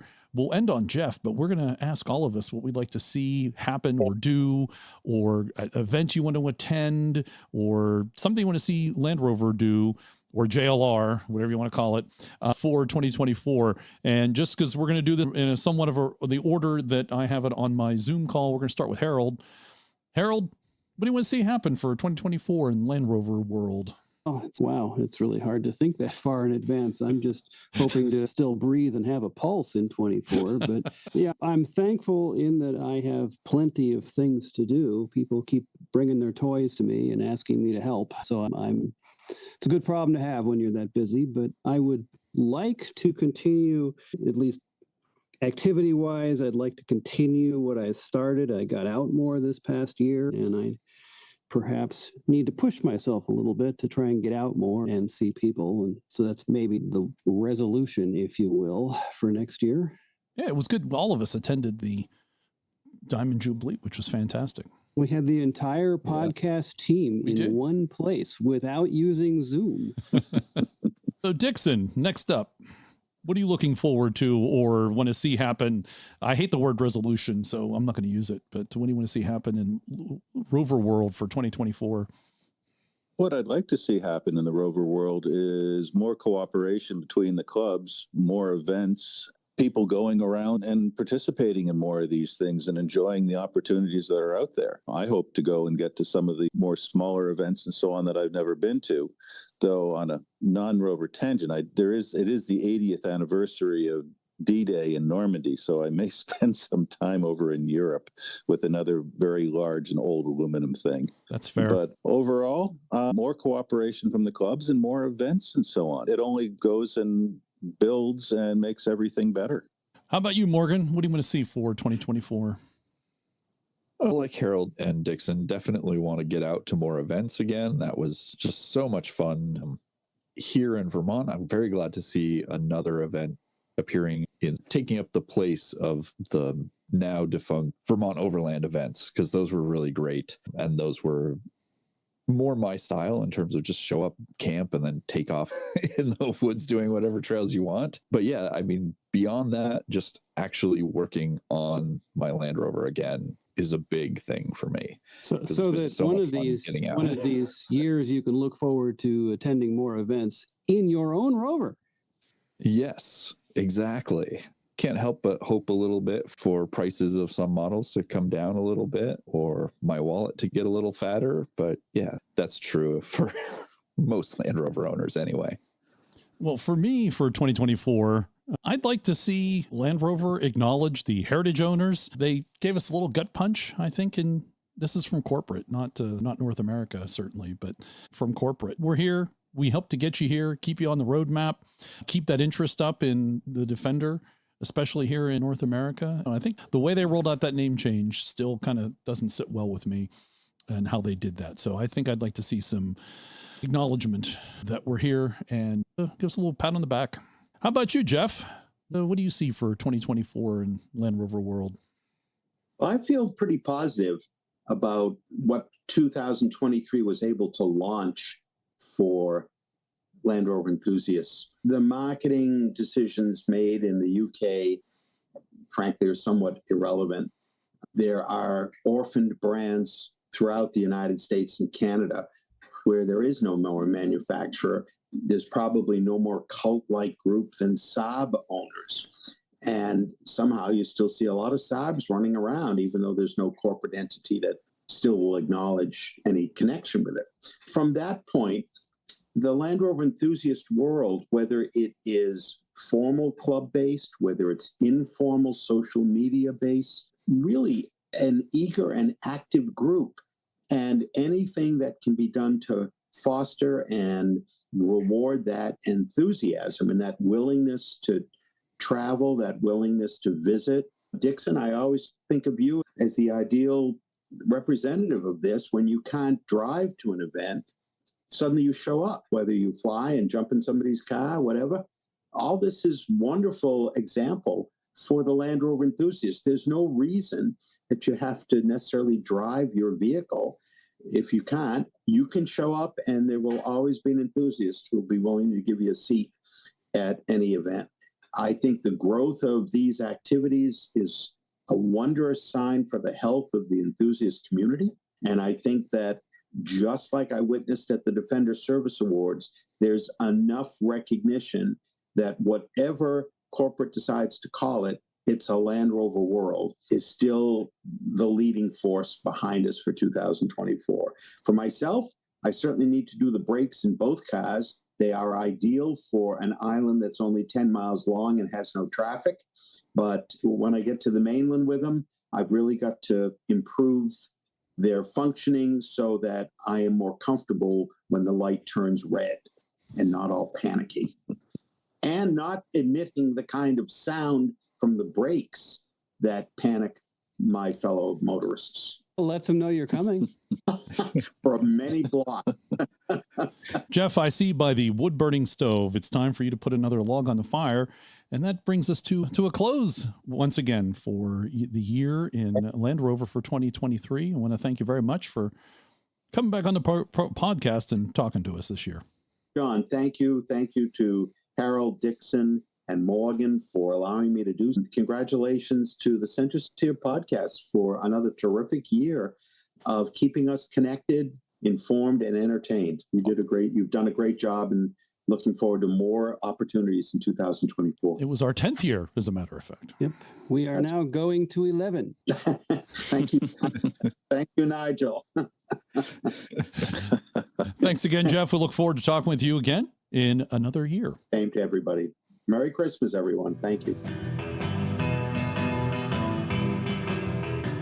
And now welcome to the Centresteer podcast. Nate Kitts of a brand new club called the Carolina Trail Rovers. Welcome to the podcast, Nate. Thanks, John. Thanks for having me. Well, you popped up on Instagram and we immediately reached out to you to hear about a new club. How did it start? And how did it get its name, the Carolina Trail Rovers? I assume Carolina, we should just, in case we have international listeners, we're assuming this is a North or South Carolina, U.S.-based club. Yeah, definitely U.S.-based. I would say predominantly North Carolina, although we do have a few members from South Carolina, and we'll probably do some events in South Carolina in the future. So I guess we'll go back to the beginning and talk about the start of the club and why I wanted to get it going. So first, North Carolina already has two great clubs. It's going to be Old North State and Carolina Rovers Club. And I'm a member of both of those, and I go to their events each year. Both of them. So one of the things is what I wanted to do was kind of fill the calendar in a little bit more, have a smaller event across the state. We'll do Hoppy and Rovers, maybe in Raleigh one month. Next month, maybe it'll be like in Charlotte or Asheville. And then occasionally we'll do some trail rides across the state. Since trail is in the name, is that more the focus of the club? Yeah. So I love overlanding and camping. And I also love Range Rovers. I hope so, because you're on the program. As I understand it, they do go together rather well.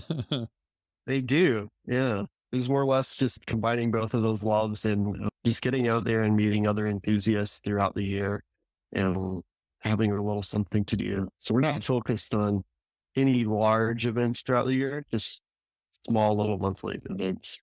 So you're not taking anything away from the other two established clubs. You're just supplementing. We're adding two. Definitely not trying to take away from them. Yeah. So no, I'm really happy that they exist and they have some really good programs that they put on each year. Yeah. Just supplementing the two existing large clubs, being complementary, not taking away from anything. And Carolina, of course, choosing both states. And I mean, I assume you entertain others from further afield.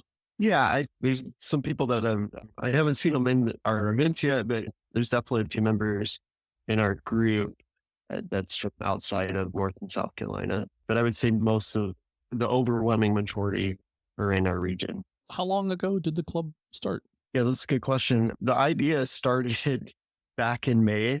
I recently moved back to North Carolina. I'd lived in Ohio for several years. We got our first Rover while living in Ohio. And I participated a lot with the Green Oval Guild in Ohio, which is a pretty big club. Yeah, as one does when one is stuck in Ohio. Yeah, keyword stuck in Ohio. It is tough to get stuck on flat ground, though. Come on. You did, John. That's true. Good point. They have some hills in the southern part of Ohio. There's a few. Tiny. Oh, yeah, the part that butts up against West Virginia starts to look a little more like West Virginia. Yeah, so most of the areas that we would wheel in were kind of towards the southern part of the state, to where there is some, I would say, foothills. So you get some decent climb conditions. Yeah, it's not all platform land. I know. It's just the Western Pennsylvania joke about Ohio. A little rivalry there. Oh, yeah. Oh, there's a lot of platform land for sure, though. It's the Nebraska of the East. Okay, I've never thought about it that way. Spend some time driving through Nebraska and you'll start to get it. Yes. Nebraska's very flat. And long to get through. The interstate is actually straight. It's a straight, that's I-70, I think. And that is just straight one end of the state to the other. It's 80, but yeah. Is it 80? Okay. Yeah, you can tie off your steering wheel. And there's one tree. It's in Lincoln. Wow. And lots of trains in North Platte. Anyway, you should move back to Carolina. And right before the Jubilee, you got the idea, hey, kids, let's put on another club. But it didn't necessarily kick it off in May. So I held out a little bit because I was like trying to gauge whether or not it would actually be something of interest in North Carolina. I wanted to kind of gauge the local enthusiast community, because maybe it was just the 2 events each year were enough and people were interested in doing more. But the more I just kind of talked to people, the more it was like, okay, yeah, I do think people want something throughout the year and in different locations throughout the state. So I think it was back in late August is when I finally started the Facebook group and reached out to Old North State and was like, hey, I want to be complimentary. Is there any way that you guys can let me post on your Facebook group that I'm starting another Land Rover group? Careful to call out that we're not in any way trying to take away from any one of the existing groups, just certainly just trying to add small things throughout the year. And luckily they were okay with it. So I was able to post and we started to get some numbers coming in at that point. And from then on, we've been slowly growing and we've had monthly events since September. And what kind of events are those? So our first one was a trail ride in Asheville. So that, you know, keeping with Carolina Trail Rovers, I figured the first one should be a trail ride. So that was a little outside of Asheville. That was on Hurricane Creek. It's a pretty popular forest trail through there. And we took 2 Defenders and had a great time. There were 3 of us and some dogs, and it was a blast. I'm sorry, how many trucks? Just 2 Defenders, one D110 and a D90 of the L663s. That's a good result. That's all it takes. Two to get started. Yeah, that was the first. Yeah, we had pretty low membership at that point. I think we were probably less than 25 people. So yeah, but that was only 2 months ago. So you're doing okay. Yeah, so it's growing pretty quickly because I think today we're roughly around 140 members. Oh wow! Damn. So, yeah. In 2 months. In 2 months, yeah. What does it take to become a member? Just joining the Facebook page? Is there a fee? Just joining the Facebook. Yeah, no, there's no fee or anything right now. I think maybe in the future we'll plan on growing the club a bit more as far as it becoming a bit more mature. But for now, we're keeping it simple, staying basically a Facebook group. I hope in 2024 to create a couple committees or something, if you will, very informal, because we're not an actual nonprofit or anything at this point. But just some assistance and running things and making sure I'm not the only person that is planning out the events. I want other people to put. That's a bit of a trap. But we'll see how things come along in 2024. Excellent. What kind of events in the future do you anticipate holding once you kind of get past this initial phase? Yeah, like I said, we had our initial one back in September with the trail ride. And then for October, November, and December, we have had and will be having Rovers and coffee meetups throughout the state. So we just had one in Raleigh, which we had a really great turnout. There was a lot of classic Defenders, a lot of really beautiful trucks showed up. Really great to see some faces to names and just meeting everyone. And then we have one coming up in December in Charlotte. So it's going to be another Rovers and coffee meetup. I have yet to plan out 2024's. Understand. Stand by for that one. Yeah, sure. Yeah. Are you getting any new Defenders? Quite a few, actually. Well, your first trail ride was 100% new Defender, was it not? 100% new Defenders, yeah. So I actually also have one of the new Defenders. Sorry, in my head, when I hear Defender, I immediately assume classic. As one should. Yeah. Exactly. Yeah, I have. Yeah, absolutely. Even though I own a new Defender, when I think Defender initially, I still think of the classic 110 on Safari. Exactly. I hear the Defender name, and the last thing I think of is the new thing that they call the Defender, which anyway, that's a gripe for another day. So your first one was 2 new Defenders, and then 2 new Defenders. And then these other events, you're getting additional new Defenders coming out. Have you talked to any of the local dealerships? Are they helping you out? Yeah, so I recently spoke with Land Rover Cape Fear, and I've got a contact there now. There's a good name, by the way, Keep Fear. They've been great. That's actually, they purchased my Defender from them. They've been really helpful, and they're pretty excited, I think, to kind of get more into the off-road and enthusiast kind of world again. Today went with them on a quote unquote off-road event, if you will. So we went to the beach and we did a beach cleanup. It was really good to see them out there. They had brought a lot of new Defenders, new Range Rovers. And was that part of was the CTR, or is that just the dealership? No, so we didn't organize this. I just basically participated with them. I did advertise it on CTR.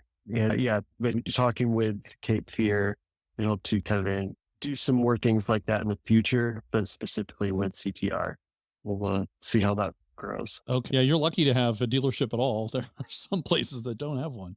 Yeah, Cape Fear is definitely a smaller dealership, but it's nice because they're small and friendly and you can get to know the people really well.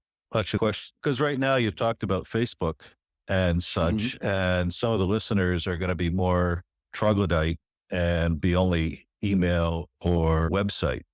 And do you have those? Some of our staff members are that way too. At the moment, we only have Facebook and Instagram. So I think one of the things that I'd like to do in 2024 is see if we can get a pool and pay for a year website usage and just keep that Google account being paid annually, and we'll have a small website and email address. Yes, that's future expansion as you get more mature. That makes a lot of sense. Yep. Well, of course, you could always just set up a basic Gmail account, CTR, Carolina Trail Rovers or something, if you wished, at least to funnel that into your account. Yeah, that's true.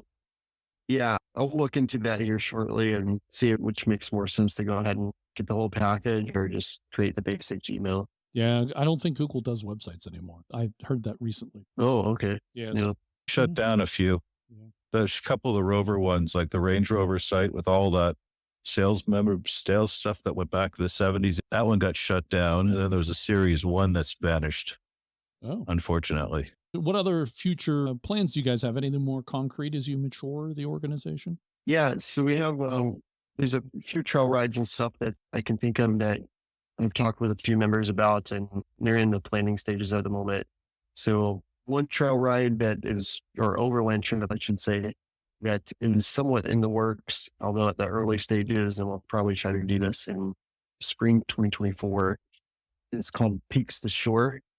We're going to start in the mountains of Western North Carolina, do some overland trails there, stop in a few towns, make our way to the Piedmont in Central North Carolina, potentially hit Uwharrie for a day or two, and then make our way to the coast and either head to the Outer Banks or closer to Wilmington and Fort Fisher State Park. Just like a week activity? Yeah, it's probably going to be a 4 or 5 day trip. So we'll try to plan it around maybe a holiday or something where we get an extra work day off or something. Because Americans get no vacation. Yes. True. Yeah, so that's in the works. And so you think that'll be coming up in spring of 2024, potentially? Yeah, spring 2024, potentially. Not in the spring, we'll probably do it in the fall. What is it like in Carolina for Rover ownership? Are there a lot of newer Rovers, older Rovers? Certainly sounds like you can support 3 clubs. That sounds like a good sign. And I take it crossover isn't a problem. No, I don't think it's a problem. Yeah, I think Rover ownership in North Carolina is pretty good, and especially certain areas. So I've noticed if you're either in the mountains or on the coast, there definitely seems to be a lot more Rover than maybe in some of the other parts of the state, unless you're in one of the major cities. I've noticed turnout is also good with both. You have a lot of classic Defenders and classic Discoveries and some Range Rovers that show up.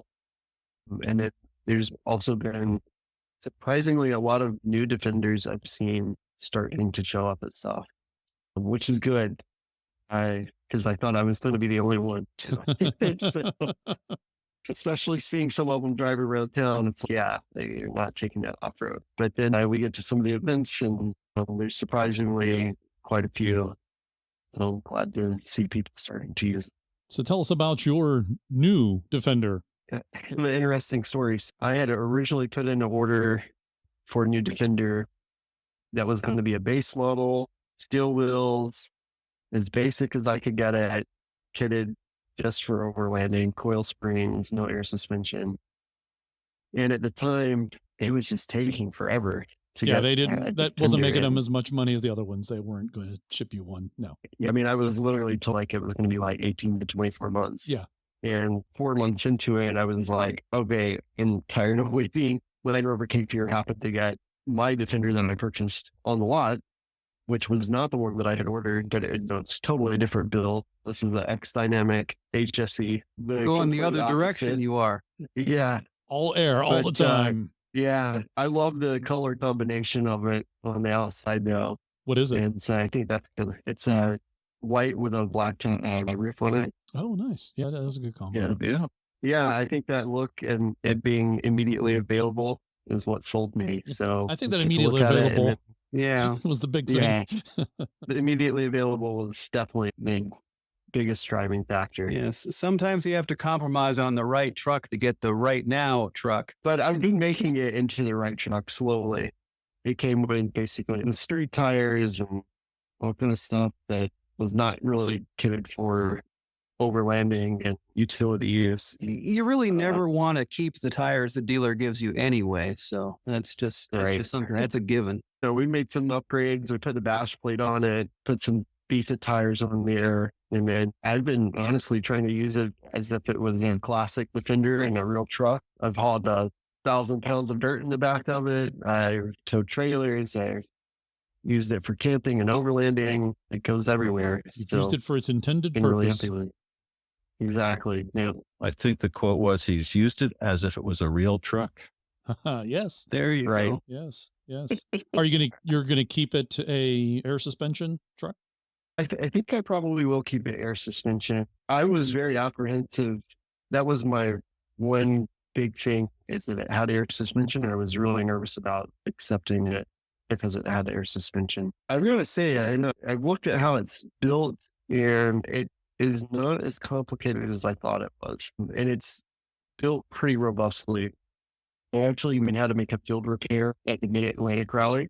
It was pretty simple to make the fix. And so basically, strut assembly went through the yoke.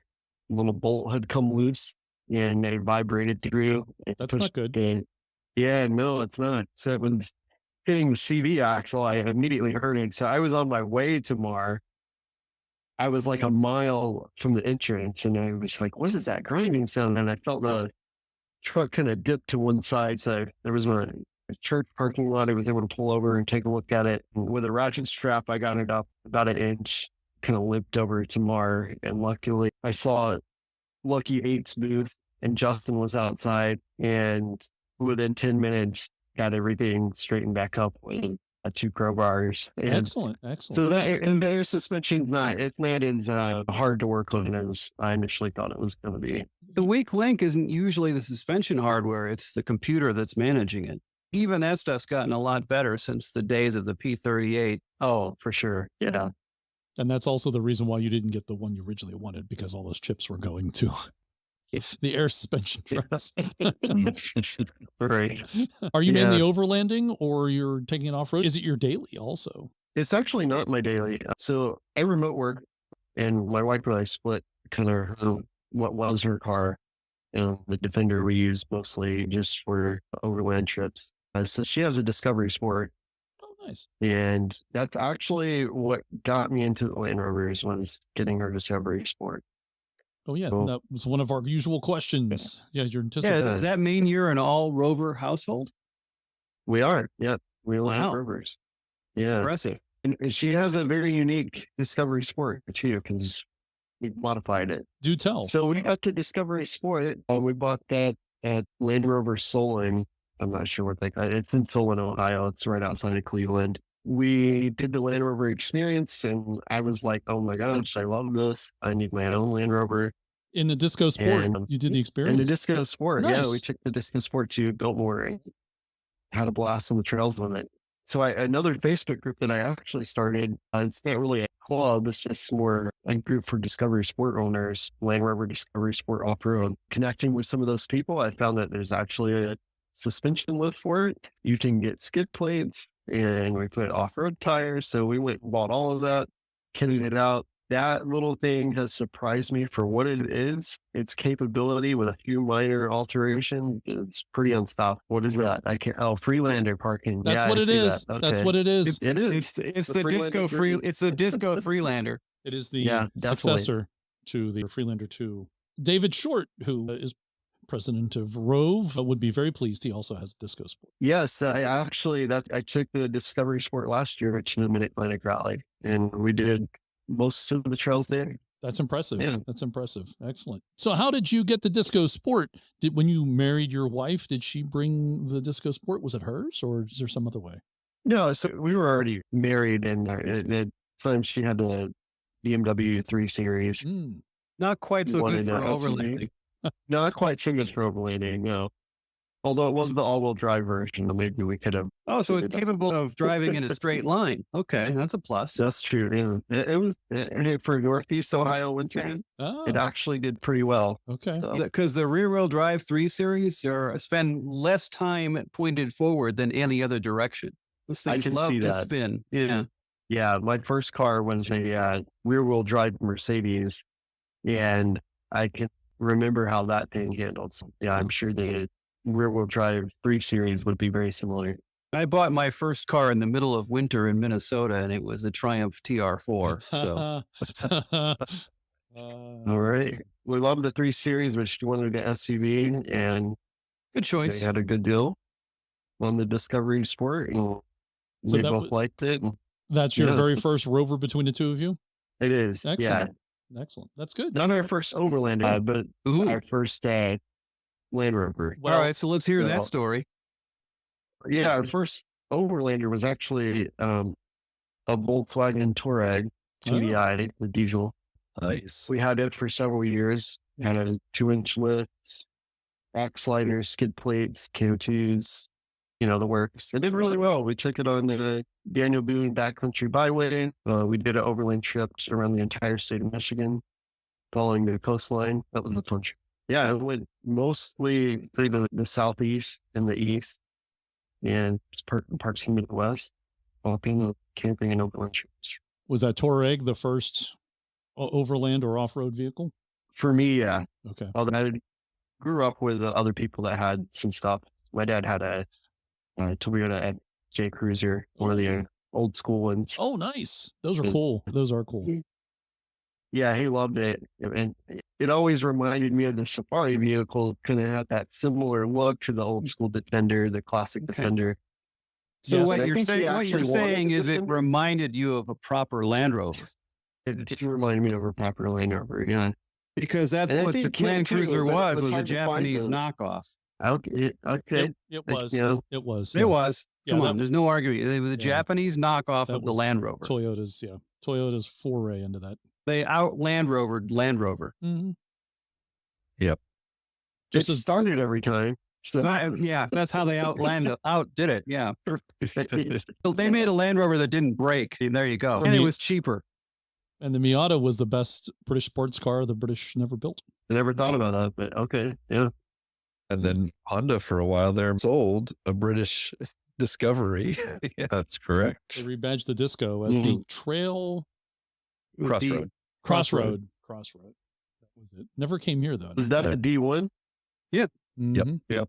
I think it was Okay. like 2 or 3 years. I think it was only available in Japan, I believe. Yes. So one could buy a box full of the badges off that and make one. Yeah. All the parts were literally just It was just shipped trim. in It was from the trim. UK. Yeah. So less than a difference Santana would make. Oh, yes. Yes. It's literally a rebadge. All it is was to scrape off the wow. Land Rover name and the Okay. Discovery name, and you put on Honda. That's interesting. Basically, a couple of stick-on badges, a grill, and a gauge package is all you need. Well, you need to start with a right-hand drive Disco to make it correct, but yeah. And I think they only had the petrol version, not the diesel. So Nate, is there anything else in the future Land Rover wise? Have we enticed you to get another Land Rover? And if Like a so, real one? which one? Oh, Harold said that. Harold said that. so It's my yeah, job. no, I've always loved the classic Defenders. So we actually I've been considering maybe bringing on 300 TDI with 10. Good choice. Just for the simplicity and because we have my wife and I will want to do some trips internationally And we may end up taking the P400 to Africa or Europe, but I would prefer to have something that's simple to work on in the field. For a Series 1 or Series 2. Yeah, we could go that route too. Although I think she's going to want a little bit more creature comforts than the Series offer. Comfort over nostalgia. You really need to ride in one from short. Put some period of time. parabolic springs on a series truck, and they're plenty comfortable. Yeah, if you want creature comforts, go for the Series 2, not the Series 1. But the Series 1 is probably going to be simpler and more reliable. Yeah, the Series 1, they're interesting. I've got to see some of the events, and what was that? I watched that latest video, not from Land Rover, from Ineos, where they found the original Series 1 rebuilt. Oh, Dewey. Yes. Mm-hmm. Yeah. Mm-hmm. That was the first production. Production. Yes. Yeah. First production one. Yep. And then they drove through the Sahara trying to say, look, we're really a Land Rover. Been very cool trucks. Nate, congratulations on starting a new Land Rover club. Who knew we had space for another one? The Carolina Trail Rovers. Where can folks find you on the internets? Yeah, so right now you can find us on Facebook. Just type in Carolina Trail Rovers, and we'll be one of the groups. And we'll definitely have links to those in the show notes. So if you want to check that out, that's an easy way to do that. So thanks very much, Nate, for coming on the program. Yeah, absolutely. Thanks for having me. Don't go away. Can we get you for another 10 minutes? Yeah. All right. We're going to do a bonus round. This is 10 questions, give or take. This is a fast lightning round of questions. This is bonus content for our Patreon listeners. All right. You ready? Yep. Go ahead. Okay. All right. Now it's time for 10 questions with Nate Kitts of the new Carolina Trail Rovers Club. Nate, this is our 10 questions, give or take. Fast question and answer lightning round. Are you ready? Yes. Leafs or coils? Coils. If you could only drive one Land Rover for life, what model would you choose? 300 TDI 110. V8 or TDI? TDI. Air down tires or not? Air down. 4 wheels or 2?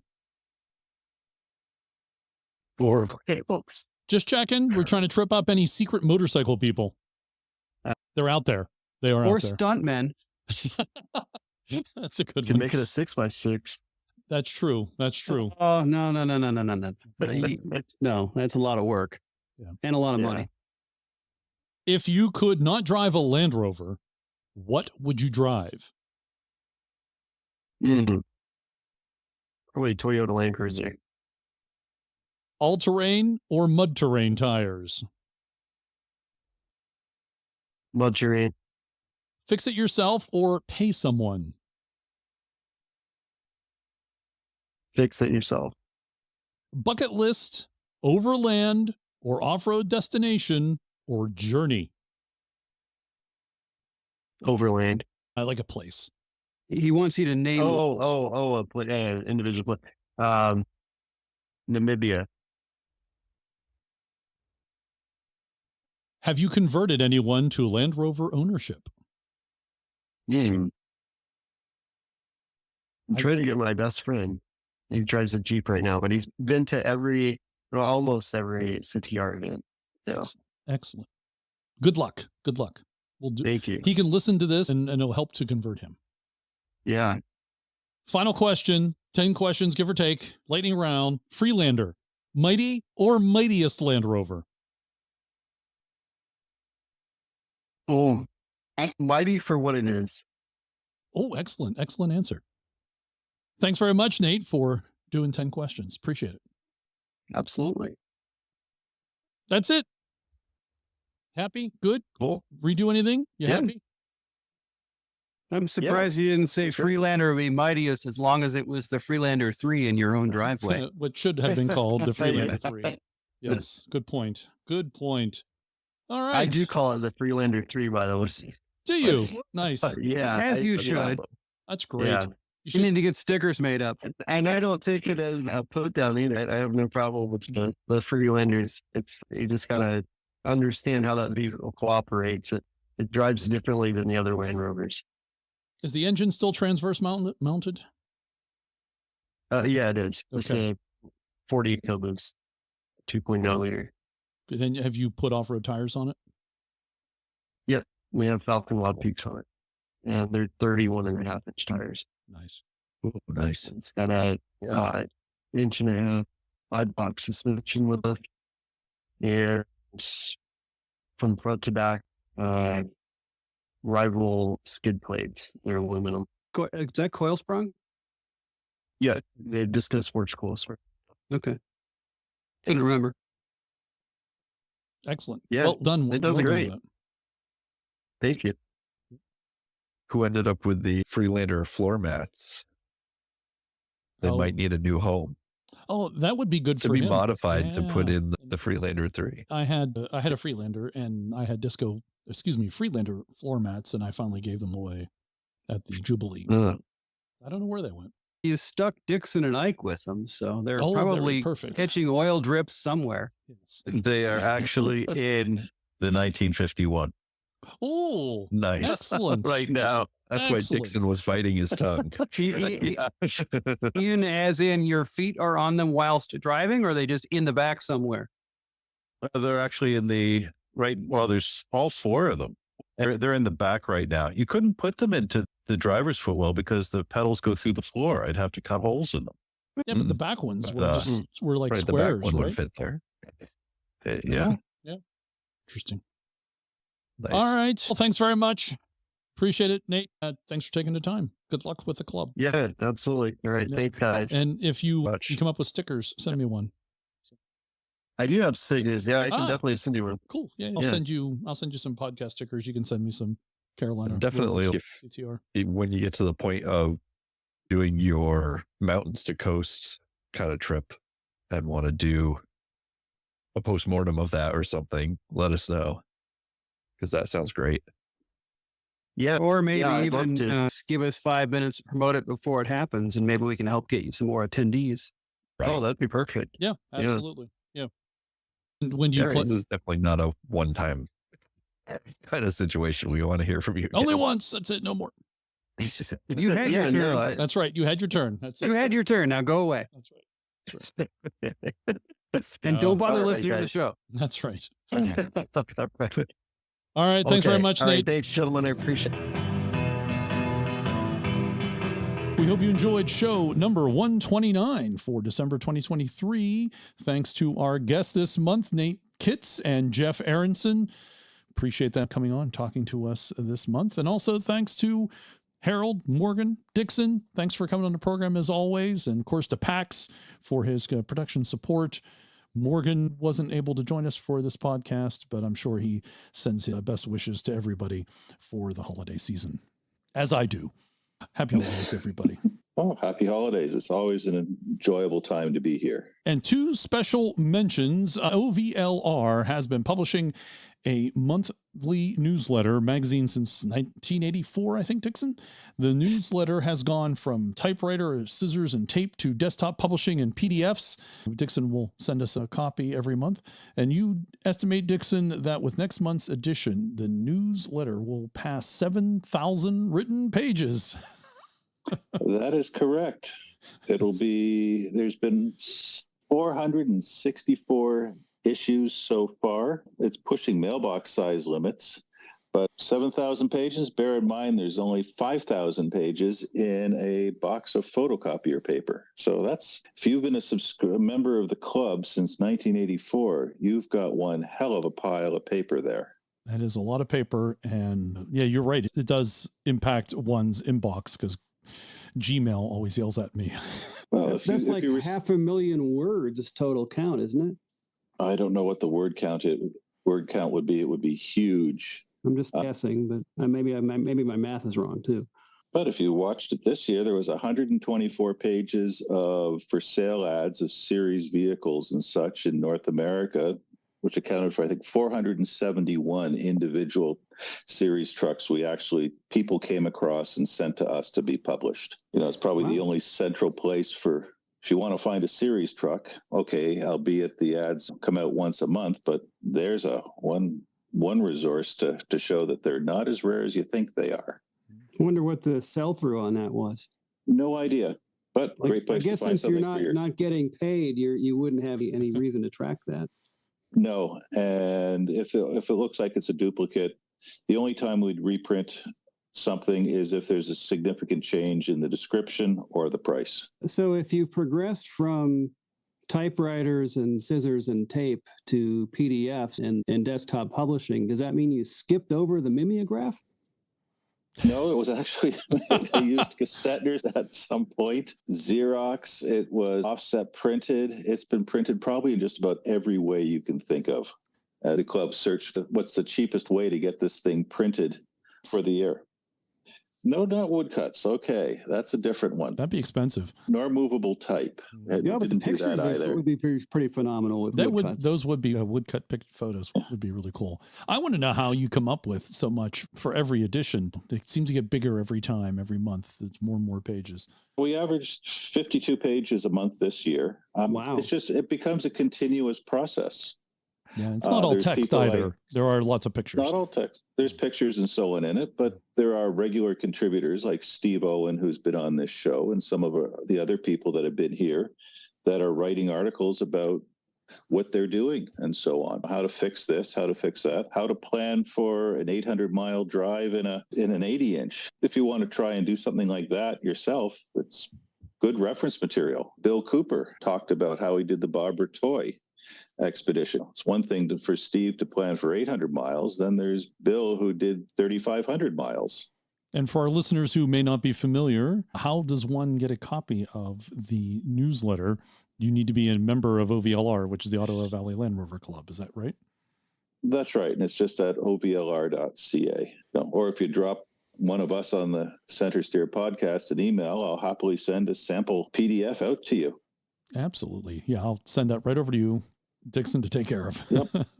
This is a personal special mention. I listen to a lot of podcasts, and one of my favorite podcasts that I listen to, WTF with Mark Maron.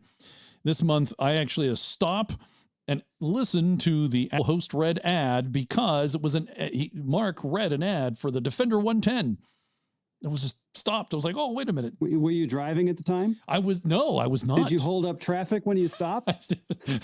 I should have stopped. I was not. Unfortunately, I was not. I was at home, working from home, and I was like, wait a minute, he's reading the Defender 110 ad. I will say, Harold, if I didn't already have enough of the Rovers Magazine mugs, I would have entered a sighting. That's not really a sighting if you're listening to it on a podcast. But audio sighting, maybe? Is Jeff offering a new thing for listenings? There we go. There's an idea for him. We post a new podcast at the end of every month. Our website, Centresteer.com, has all our shows to listen to and show notes with the links to the stories we discussed in today's podcast. You can directly support the podcast at patreon.com/Centresteer. You can buy a t-shirt, sticker, or even buy us a tea/brown water. Visit our website for all those details. And if you have an idea for a guest, send those details over to us, including any contact information if you have it. And follow both Centresteer and the Knightsbridge Overland accounts on Instagram for a chance to win a set of Knightsbridge Overland seat covers. I will have the post up that you can then like, and that's going to go up immediately after I get the podcast posted. And that giveaway will run through the end of the year, December 31st. And thanks again to Knightsbridge Overland for their support of the podcast. Thank you for listening, and happy holidays to everybody who has been listening, especially for the past year, for our 75th year. We'd love to hear from you and what you're up to in your Land Rover. On behalf of the entire crew here at the Centresteer podcast, I'd like to thank you all for listening. This has been a good year, and we thank you for being part of it. We know you have a choice when it comes to your podcast content, and we do appreciate your choosing us. Please take a moment to look around you for any personal items you may be leaving behind, especially in the overhead bins. Remember, some items may have shifted during the show. Please watch your step as you slide down the Festivus pole, and you may now resume your important things.